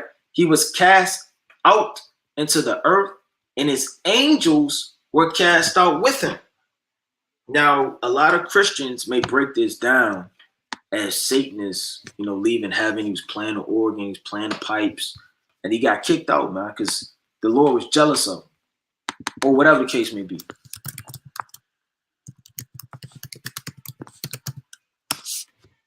I was just a poor breakdown of Ezekiel, the 20th chapter, right? And this is what they break it down as Satan upon the organ. This is madness. This is absolute madness.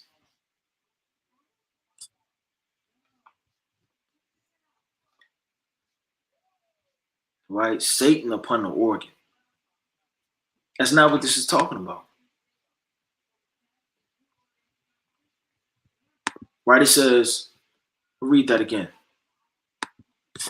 It's the book of Revelation, chapter 12, verse 9. And a great dragon was cast out, that old serpent, called devil and Satan. Let me get that real fast in the etymology.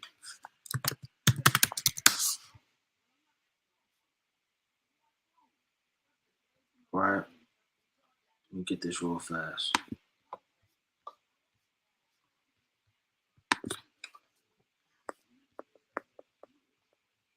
It says a devil is a accusing falsely, a liar, right? Prone to slander and slanderous. Just being a devil. So he is a damn devil, man. How can you not call him a devil? How is that offensive? He is a false accuser. He locks people up unjustly. He slanders the word of God. He's slanderous to anything the Most High said, mocks it. Who turned the truth into a lie and worship the creature more than the creator, which is blessed above all.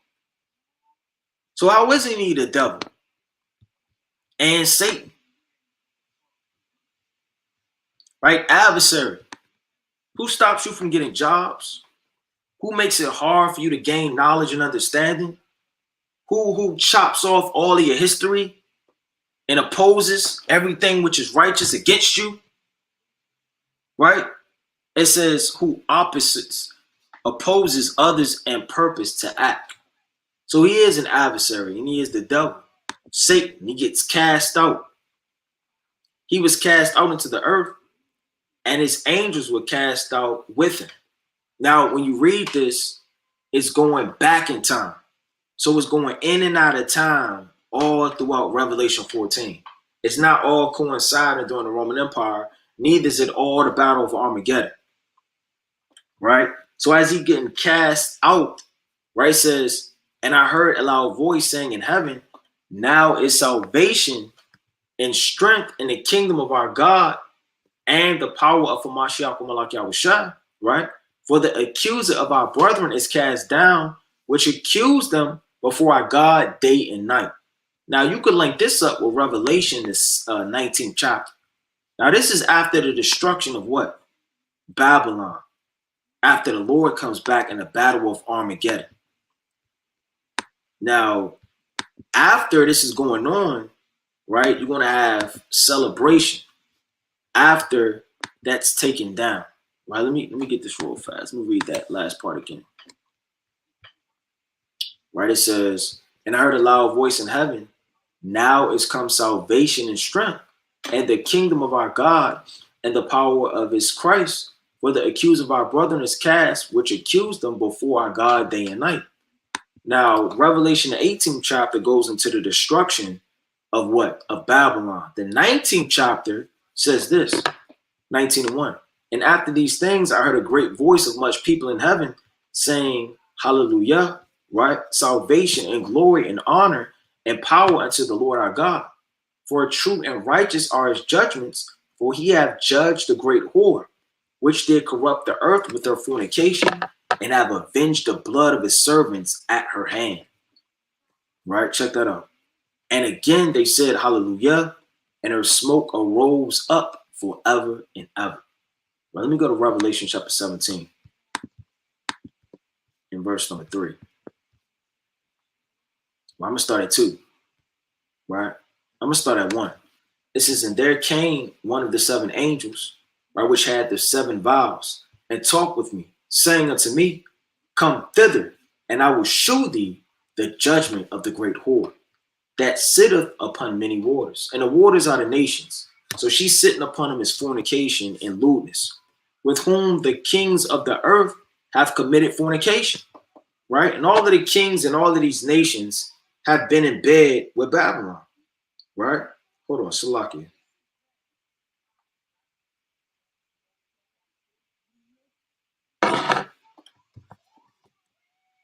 Get this quick precept through the spirit.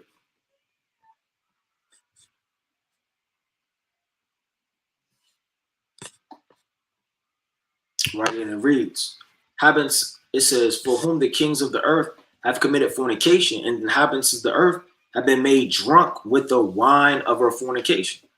So this woman, right, which is Babylon, sits upon the scarlet colored beast. The beast we just went over earlier, which were those kings, right? Now going into it, she's ruling and having dominion over all of those other empires. Shows how wicked that America is over all the other kingdoms. And it's fitting for her to be burned with fire, because whores have to be burned with fire, right? And didn't Judah say, it may burn her with fire? If you're a whore, you have to be burned with fire. And the Lord said in the book of Deuteronomy, if 2 men are striving and then a wife kind of step in to help and grab a man by his secret parts, her hand should be chopped off. So how much more all of the whoredom and wickedness and lewdness with all of her sorcery and fornication that she's done. So he carried me away in the spirit into the wilderness, and I saw a woman sit upon a scarlet colored beast, full of blasphemy, right? Full of names of blasphemy, having 7 heads and 10 horns. And the woman was arrayed in purple and scarlet color, and decked with gold and precious stones and pearls, having a golden cup in her hand, full of abominations, filthiness of her fornication. So she gets you drunk, she allures you, she tricks you, she kidnaps you, she forces you with her eyes. She does all things, right, of the mother of harlots. And upon her forehead was a name written. Now upon our foreheads, Lord willing, it's the Most High's name, and it's never leaving. It's instilled and ingrained in our head, the law of Moses, the laws of God, the law of righteousness, the laws of Hamashiach or Malak Yahushua, the laws of everlasting. Everything of bringing righteousness in the kingdom is instilled between us. But her forehead, mystery, Babylon the Great, the mother of harlots, the abomination of the earth. Right, let me go back to it.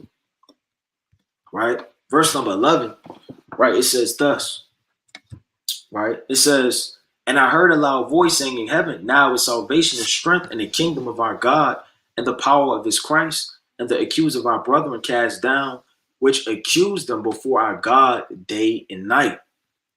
And they overcame him by the blood of the Lamb and by the word of their testimony. And they love not their lives unto death.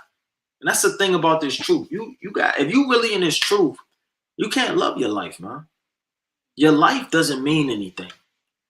Now, yes, we love our families, we love our wives, we love our children, we love our brethren, we love our sisters. You know, we love Israel, but you can't love your life. You can't love this thing. Hey, Solomon said, therefore I hated life, man. In the book of Ecclesiastes, chapter 2. And he had all things. He was rich. He had all the women, all the gold, all the silver, all the cattle, all the servants, and it still was vanity. This is the book of Ecclesiastes 2 and 17. Therefore, I hated life. Hey, Solomon didn't love his life, man. If you love, and I'm not talking about you just depressed, right? You walk around with a sad theme song in your knapsack, you're sticking your knapsack like you homeless, right? That's not what I'm talking about. When you can't put any regard in his life to love it to where it'll have a snare and trap for you to leave it all behind at any given second. And the Lord said, remember Lot's wife. What did Lot's wife do? She looked back. She looked at the things of this world, what she loved, what she wanted, her cattle, her substance, her life. Right? You got to leave all that behind. You can't love your life. It says, because the work that is wrought under the sun is grievous unto me, for all is vanity and vexation of spirit. Meaning things that you think are really for you are really to snare you. It says what? They overcame him by the blood of the Lamb. By what? Hamashiach, like Yahushua, by the word of his testimony, meaning prophecy, and they love not their lives unto death. Let me get one more on that. Let me get John, right? Chapter 12. It's the book of John.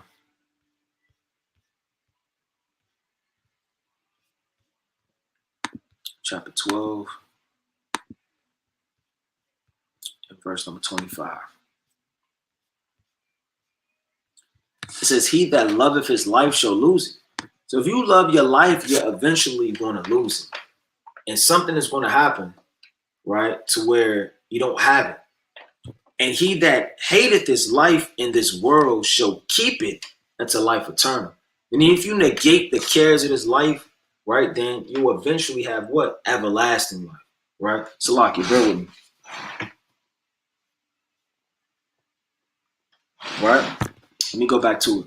It's Revelation chapter 12 and verse, I'm going to start at 12. Therefore rejoice ye heavens, and ye that dwell in them. Woe unto the inhabitants of the earth and of the sea. For the devil is come down unto you, having great wrath, because he know that he have, so like you know that he have but a short time. Now it's jumping out of, what it's going into, and then going back in time. Now, Satan, right, the spiritual demon Satan is standing over Esau. And Esau knows he only has a short time to run and rule the earth. It says, therefore rejoice ye heavens, and ye that dwell in them. Woe unto the inhabitants of the earth. Why does it say heavens with an S? Because this is talking about kingdoms. You have kingdoms, like we're going over it. You have the firmament, you have the physical heavens and the third heavens, right? All of these are hip talk, but you got to know which heaven in context of Revelation that it's talking about. Rejoice ye heavens, and ye that dwell in them. Meaning all you different kingdoms, right? Woe unto the inhabitants of the earth and of the sea.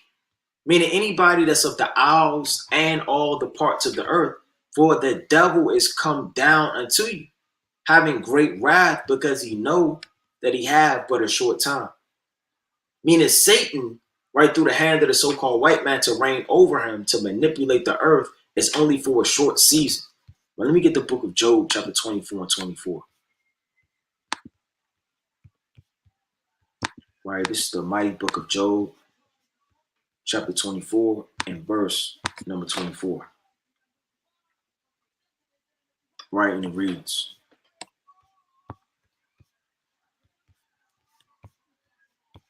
it's locking. And it reads, They are exalted for a little while, but are gone and brought low. They are taken out of the way as all others and cut off as the tops of the ears of corn. So the Lord said they're exalted for a little while, but they're going to be brought down low. They don't have much time to reign upon the earth. Right? What are the ancient Greeks? Right? I mean, you got what? 146, around 331 coming out of power. Then the Roman Empire coming in. Right? The period of kings and partial Rome, the Roman Republic, the Roman Empire, the West Roman Empire, and the Eastern Roman Empire. All of those times, that was a short season. They even reigned. It wasn't a very long time. To America coming into power and gaining its independence. From all of these times, these empires are going down like that. These are not long reigning empires. Even when you look at the past, from the Assyrian Empire to the Babylonian Empire, he had reigned upon Nebuchadnezzar and the Babylon for 70 years. That's not a long time. These nations don't have a long time. Even though that yoke is heavy, you understanding it feels like forever, but nevertheless, that's not a long time. Especially in the eyes of the Most High. This is Job chapter 20 and verse 4. Knowest thou not this of old, since man was placed upon the earth, that the triumphing of the wicked is short, and the joy of the hypocrite but for a moment. The Lord said he has a moment upon the earth to rule, a season, a time. The Lord said he had but a little season. But let me get that in Revelation chapter 20. When he was loosened out of his prison, when you go into it during the Roman Empire, and he went to go Rome to destroy and manipulate the earth, he had a little season. This is the book of Revelation 20 and verse 3. And cast him into the bottomless pit and shut him up and set a seal upon him that he should deceive the nations no more, till that 1,000 years should be fulfilled. And after that, he must be loosened a little season. You keep reading over and over in the scriptures, a little season, a little time, because he's not going to have forever to rule upon the earth. Go through history. Look at it, man. These wars and these nations have not ruled and had long preeminence upon the earth. Right? It says, verse 13, and when the dragon saw that he was cast into the earth, he persecuted the woman which brought forth the man-child. Meaning what? When the dragon saw that he was cast into the earth, meaning he only had a short time to rule. When he saw that he was cast, meaning given, into the earth, meaning to rule it and have preeminence over it, he persecuted the woman. The woman is Israel, which brought forth the man-child. Man-child is Yahweh Shai on one level, but the elect was born out of Israel too, right? Which literally is going to make war. He's going to make war against man, which is the elect, to kill him, persecute him, and destroy him. It says, and to the woman were given 2 wings, right, of a great eagle, that she may fly into the wilderness. So we're going back into the same thing it said earlier.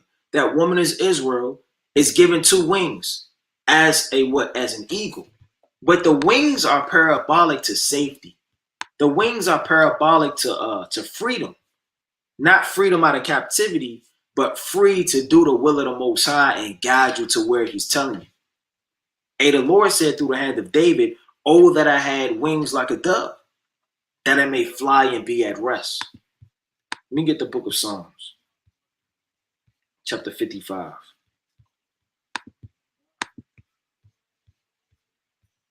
All right. In verse number 6. And I said, oh, that I had wings like a dove, for then would I flee away and be at rest. So David said, look, I wish I could flee away from troubles, bills, life, destruction, war, vengeance, evil, anything that's coming up against a righteous spirit. You want to flee away like a dove, right? And be at rest. The Lord likened Israel to be like an eagle when you go to the book of Isaiah, the 40th chapter. The Lord said, the young men shall utterly fall, but them that renew their strength shall mount up as eagle wings. The book of Isaiah chapter 40 right? We'll get straight to the point. In verse number 31. But they that wait upon the Lord shall renew their strength. They shall mount up with wings as eagles. Who is it talking about? Israel. They shall run and be not weary. They shall walk and not faint. So eagles are likened unto strength, majestic creatures that rule, that soar through the air, that go very high to look down upon low. So the Lord said we were given wings, right? It says, and the woman were given 2 wings of a great eagle, that she may fly into the wilderness, into her place where she is nourished.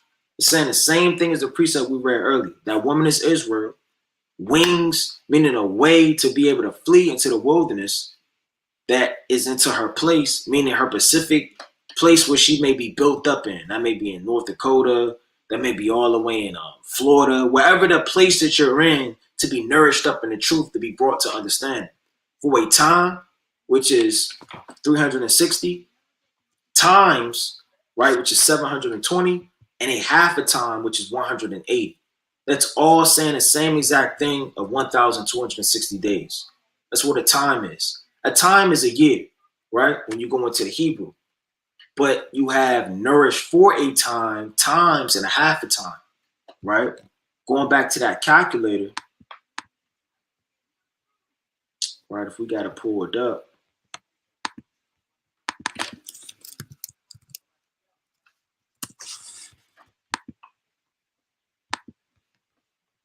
right, you got a time, which is 360 plus 720 plus 180, which gives you 1,260, right? The same prophecy saying the same exact thing, right? Where we're being nourished up to stand upon our feet, going into Revelation, the 11th chapter, right? But let me get this quick precept on. Let's go to Ezekiel chapter 35. Let me get one more precept on. It's the mighty book of Ezekiel chapter 35 and verse number 1.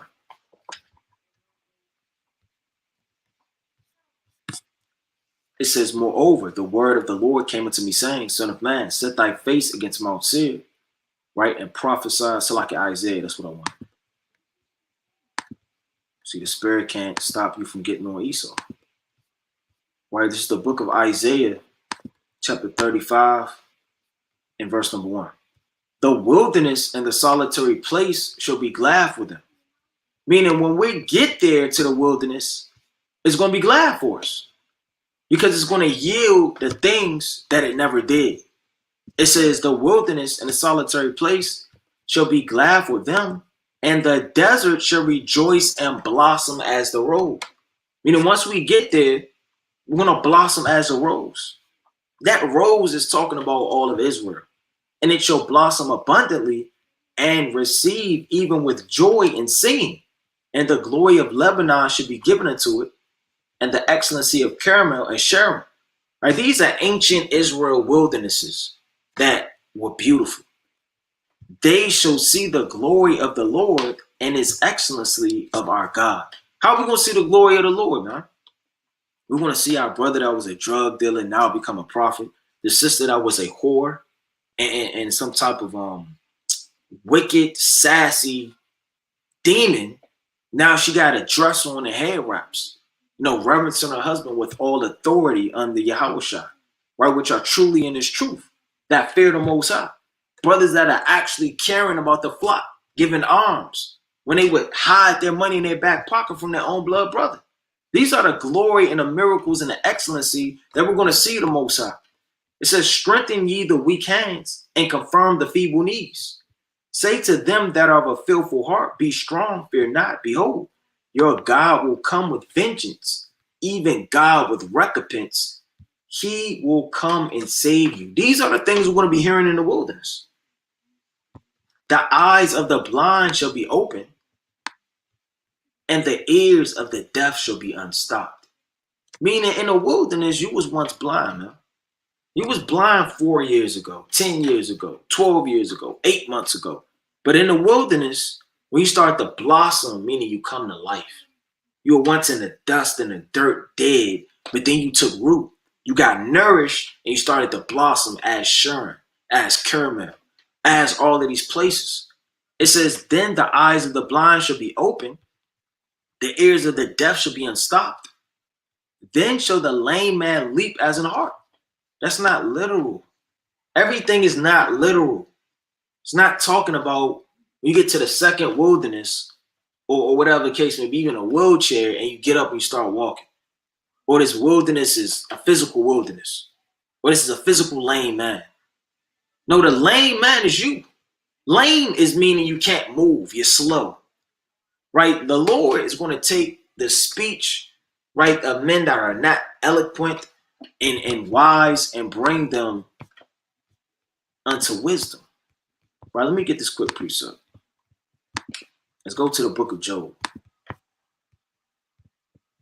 We all was lame. Right? This is so like I want Wisdom of Solomon 10 and 21. It says, for wisdom openeth the mouth of the dumb and made the tongue of them that cannot speak eloquent. So it's going to open the mouth of the dumb. It's going to do miracles. What's doing it? Wisdom.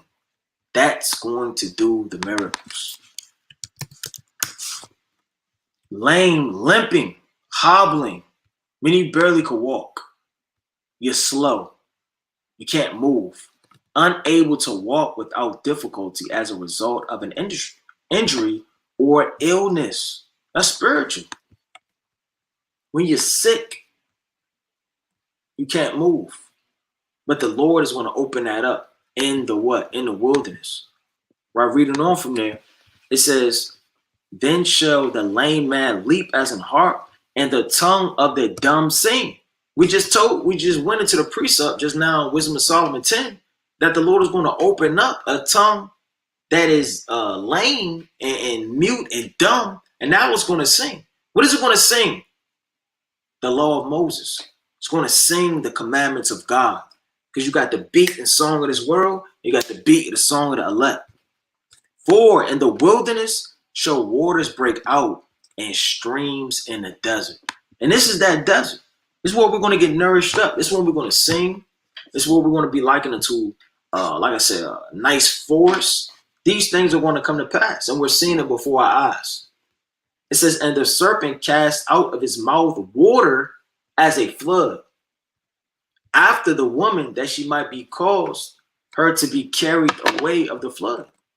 Now, this serpent is talking about Esau, and that water is talking about what? Let me get this quick precept.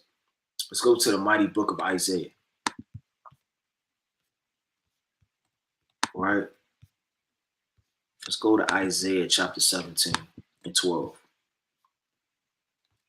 Woe unto the multitude of many people, which make a noise like the noise of the seas. So a bunch of people and nations are going to make noise like the sea.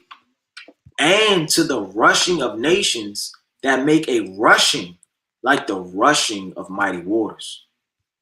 The nations shall rush like the rushing of many waters, but God shall rebuke them, and they shall flee afar off. So opening up their mouth like floods of water is opening up their mouth for you to be carried away of their lies, carried away of their witchcraft and beguileness. So well, I don't know about all that. Well, maybe not. But let's find out. Let's go to the book of Revelation, the 13th chapter. Let's read it. All you got to do is go through the precepts. It's the book of Revelation, chapter 13, right? And I'm going to start. This whole thing is far. I'm going to start at 7. I'm going to start at 5. It says, and there were given unto him a mouth speaking great things and blasphemy. What's coming out of his mouth? That's a flood and water. Blasphemy, lies, trickery. And power was given unto him to continue 40 and 2 months. Meaning he only has the power to continue for a short season. But out of his mouth is what? It's the same thing as a flood to carry you away. It's the same thing as breathing fire. It's the same thing as blasphemy and destruction and wickedness and poison. The Lord said in the book of Psalms, so like your Proverbs 23, it's the book, right? Get this quick precept. This is the book of Psalms, so like your Proverbs chapter 23 and 32. It says, at the last it biteth like a serpent, and it stingeth like an adder. Meaning what? When you drink wine, who gives you that wine? That's the golden cup, right, of wrath, of the fierceness of her fornication. She's going to give you that so that she may look upon your nakedness. What do people do when you get drunk? They lie to you, they manipulate you, they come on over here and you get tossed around, pushed around, you can't see. You groping like a blind man in the darkness, you have no light, you drunk. Right? That's how they get their power. They can't go head up with you. They gotta manipulate you, get you drunk, use sorcery. They use jabs and chemtrails and poisoning your food, and they gotta get to you a different way because they can't touch you, Jake. They can't get to you straight up. The Lord says, surely there is no enchantment against Jacob. Meaning they enchant day in and day night, to throw up spells and witchcraft to devour you some type of way. Right? It says this, at the last it biteth like a serpent, it stingeth like an adder. What's going to sting? What's going to bite? Their poison. That flood, that water issuing out to destroy you, to carry you away. And that's exactly what's going to happen if you're not rooted in this truth. Right, let me get the book of Psalms real fast. Chapter 93. It's the book of Psalms, chapter 93, and verse number 3.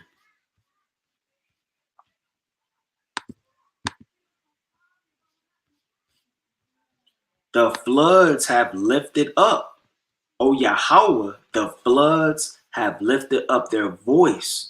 The floods lifted up their waves.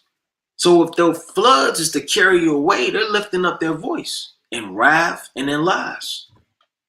So these floods are these nations, but chiefly, right, it's America. And they're going to lift up their voice against you. They're going to prophesy on the left-hand side against you. They're going to come up against you. They're going to try to destroy you. And they're going to carry you away if you're not wise with TV, social media, Instagram, TikTok, and all manner of sorcery that they use to carry away the simple. Carry away the simple with education, going into their schools, carrying away the simple with all of these different things and methods to overcome you. It says, and the serpent cast out of his mouth waters as a flood after the woman, that he may cause her to be carried away of the flood. It says, and the earth helped the woman, and the earth opened her mouth and swallowed up the flood which the dragon cast out of her mouth. What does it mean that the earth helped the woman? Right?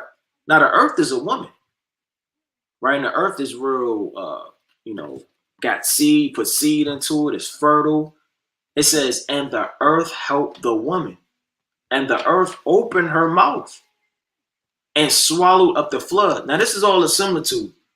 This is not physical water, and the earth didn't physically open up where the water went down and then closed back. The flood is the wicked lies we just went into of Esau and his poison to carry you away to destruction and death, to drown you in misery. The earth opening up is a form of hip talk. Like if somebody said to you, hey, you gonna open up and talk to me? It's been a while. Come on, open up, loosen up. You know what? You need to open up more, man. Right? The Lord, so like the earth has opened up, man. It has showed the secrets, the artifacts. It has showed the history. It has been on Google. You have an online library now, man. In the ancient world, you had the Library of Alexandria, right? And you had to literally travel up there to get all of the wisdom from all of the books.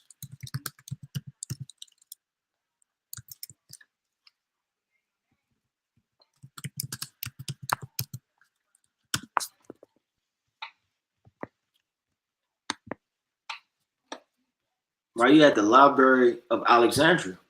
The Great Library of Alexandria in Alexandria, Egypt, was one of the largest and most significant libraries in the ancient world, right? So if we didn't have the internet and Google and all of these different links and Wikipedia and all of these artifacts that you could go to at the click of a button, who would really go up to a library? Who would drive right now to go to the Library of Alexandria if it was in your city?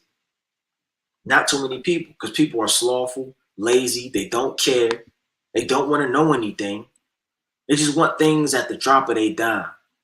Like Uber Eats. Don't even want to go up to go shopping, don't want to cook your food, don't want to go get it. It's already fast food, you still don't want to go get it. You click that button, you want it right given to you, man.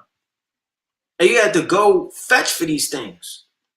Go through these books. The Lord, Salakia, it says right here, the library quickly acquired many papyrus scrolls, right? That was an ancient way that they would have. They would have the animal, right? Skin, the papyrus, right? You had the leather. Owing largely the Ptolemaic kings' aggressively well-funded policies of procuring texts, it is unknown precisely how many scrolls were housed at given time, but estimates range from 40,000 to 400,000 at its height. All of these books, all of these scrolls, all of this wisdom. The Lord said the earth is going to help the woman. Meaning you're going to know in the last days through all of the things that the Lord is going to open up. Right, this is the book of Psalms chapter 85 and 11. The truth shall spring out of the earth. So if the earth is going to help the woman, the truth is going to spring out of the earth. Meaning the Lord going to put the spirit on Esau to say, you know what, I'm an Edomite. Yes, you know, you really are Israel. How many videos? You really are Israel. You really are the Israelites. I'm sorry to say, you know, I'm an Edomite. We're going into slavery. The earth is going to testify against everything that he's saying. You're going to find different things. They said they find a Noah's Ark. You're going into the ancient artifacts of the yokes of iron in African-American museums. And the earth is going to open up and truth is going to spring out of it, man. And it's not talking about Islam. It's not talking about Hinduism and Christianity. The real truth is going to spring out of the earth throughout the four corners of it, and everybody's going to know about it. And righteousness shall look down from heaven. Check that out. So the Lord is going to behold all of these things, right? Let me get another quick precept. Let's go to the book of Romans.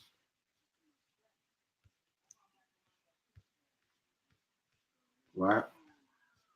It's the mighty book of Romans, chapter 10.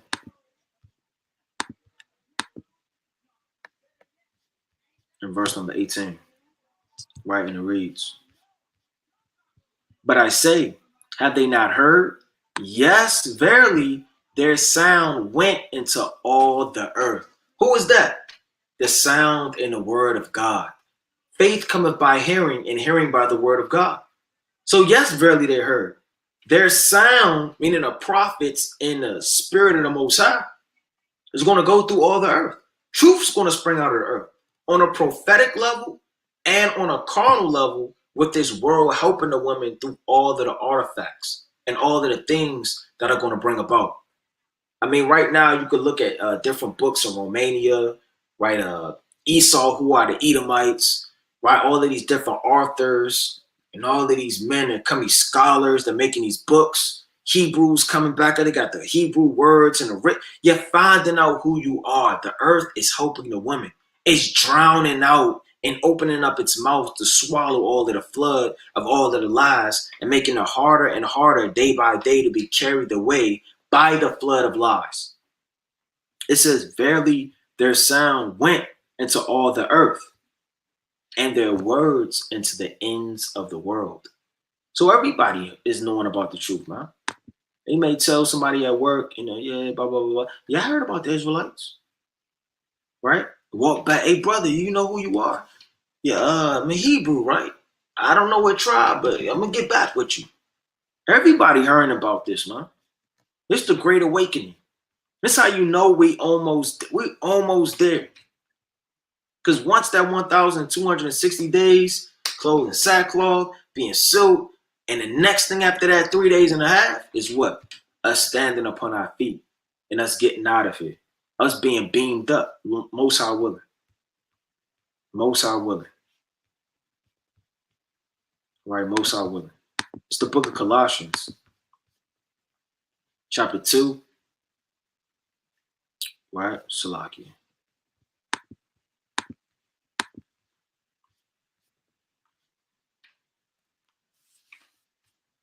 In verse 26, it says, even the mystery which have been hid from ages.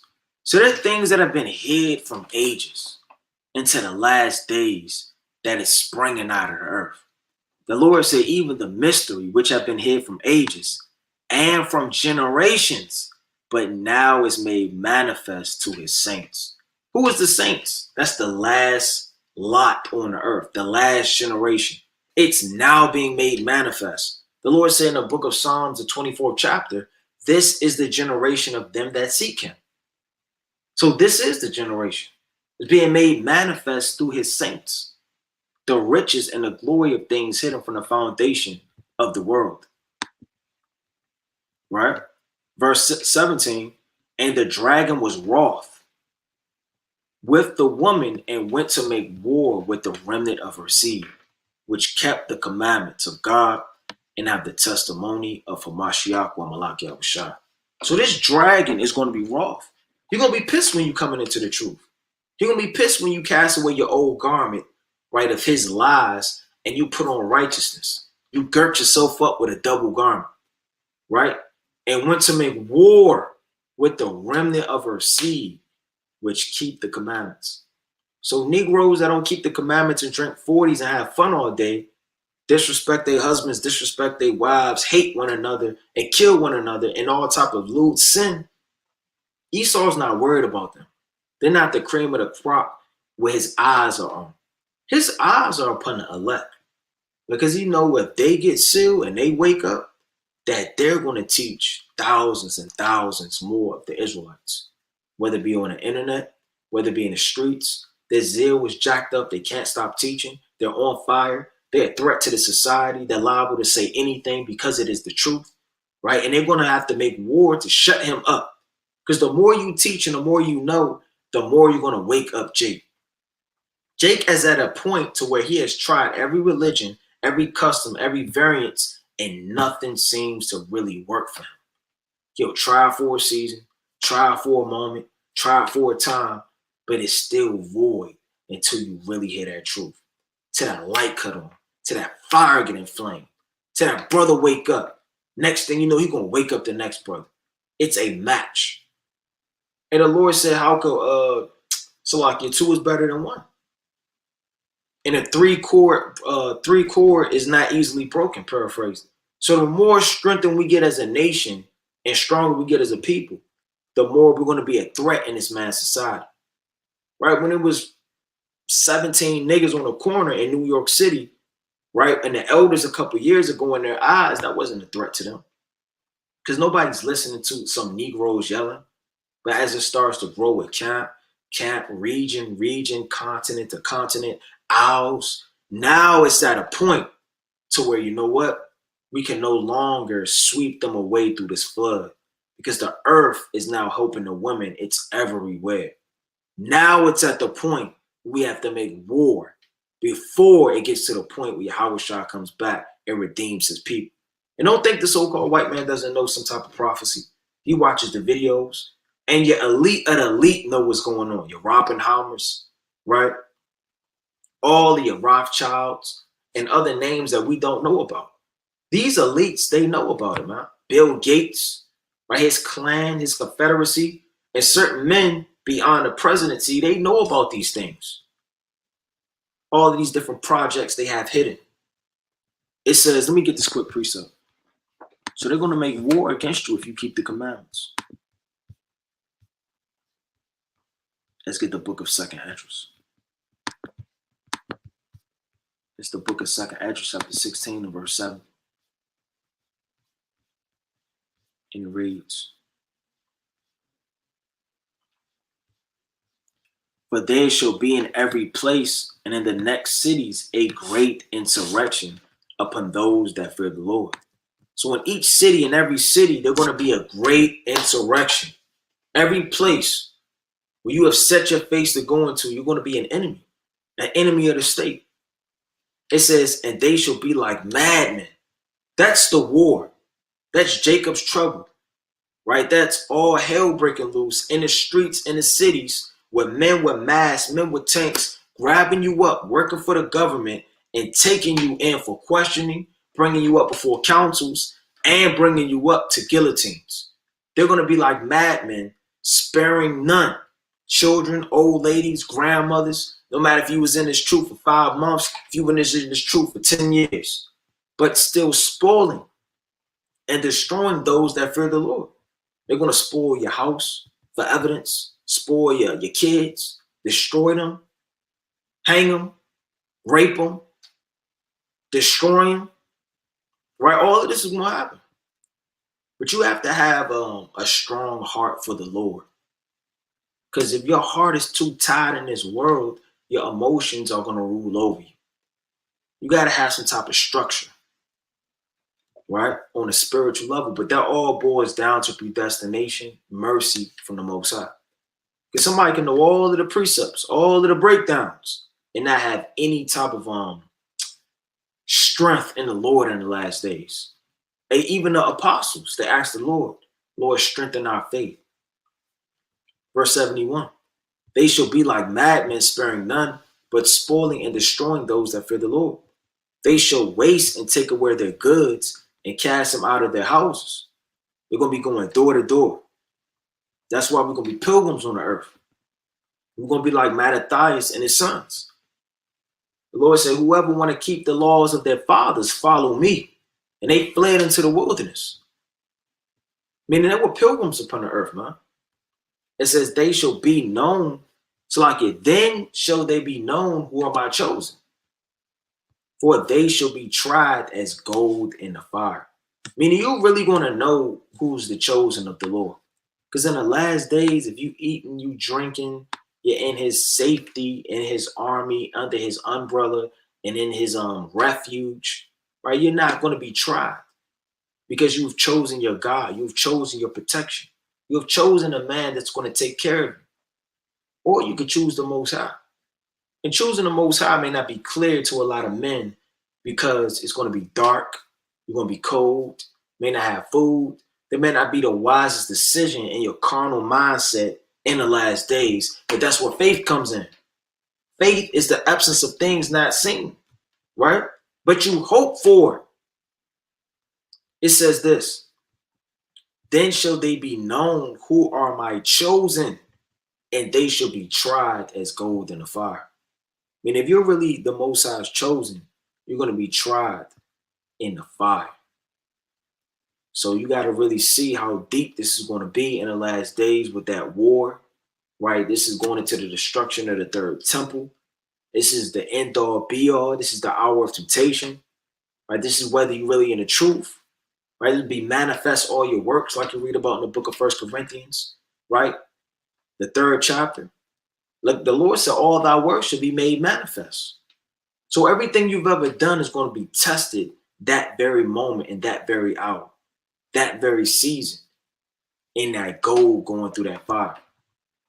Hear ye, my beloved, saith the Lord. Behold, the days of trouble are at hand, but I will deliver you from the same. And the Lord is only going to deliver you for doing one thing. We're about to read about it.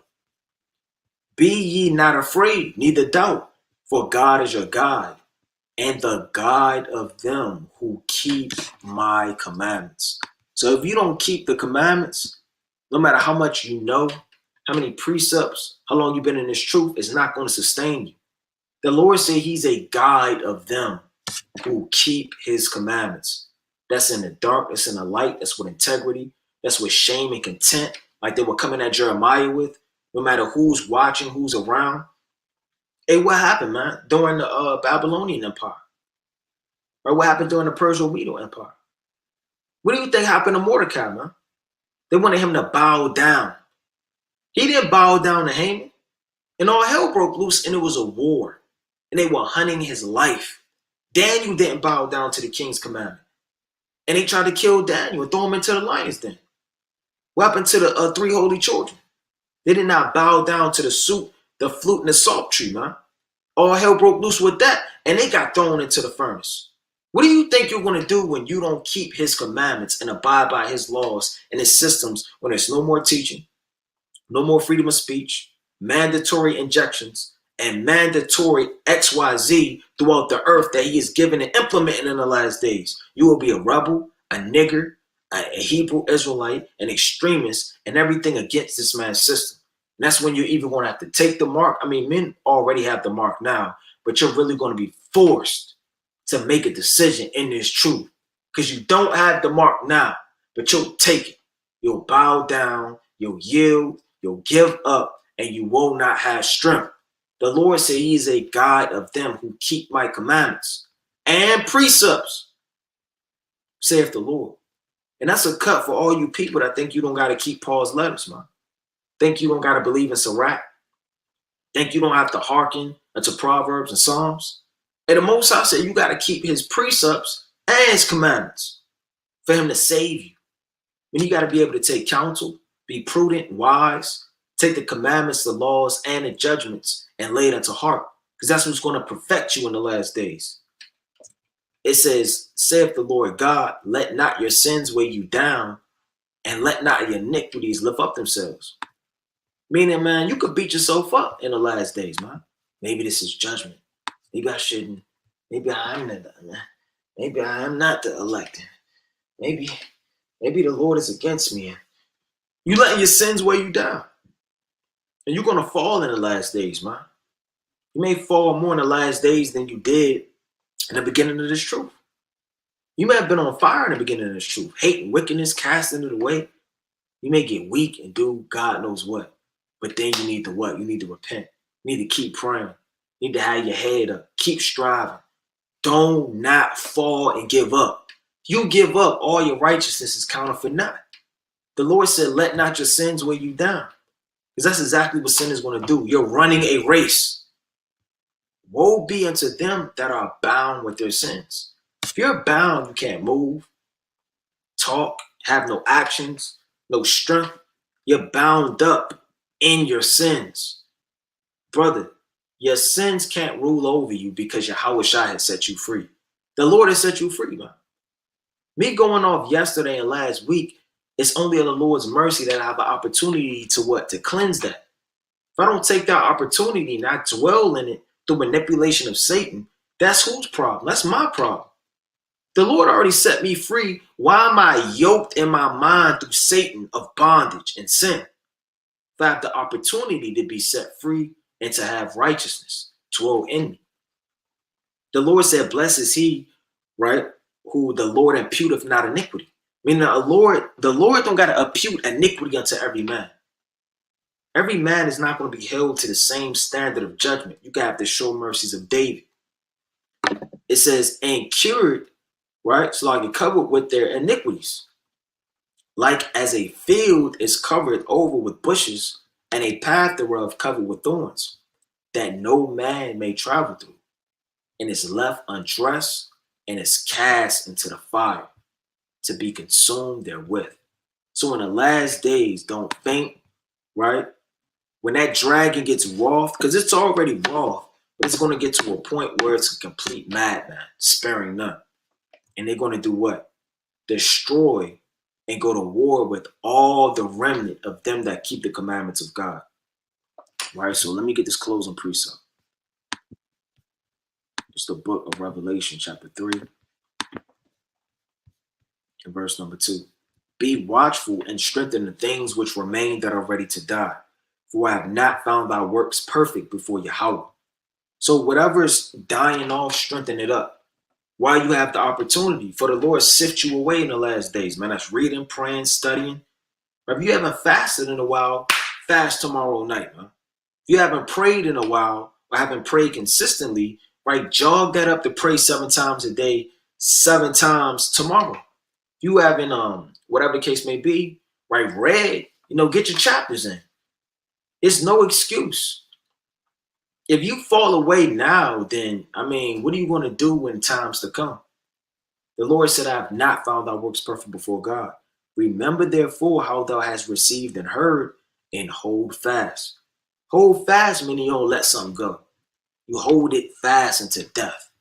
And repent. If therefore thou shalt not watch, I will come on thee as a thief, and thou shalt not know what hour I will come upon thee. So continue to watch, read, pray, and fast, and stay diligent. Most High willing, right? This was an edifying lesson through the Spirit. Continue to stay strong, right? I'm going to give all honor and glory to the Most High, Yahweh, Ba'ashem HaMashiach, Malak Yahushua. Shalom.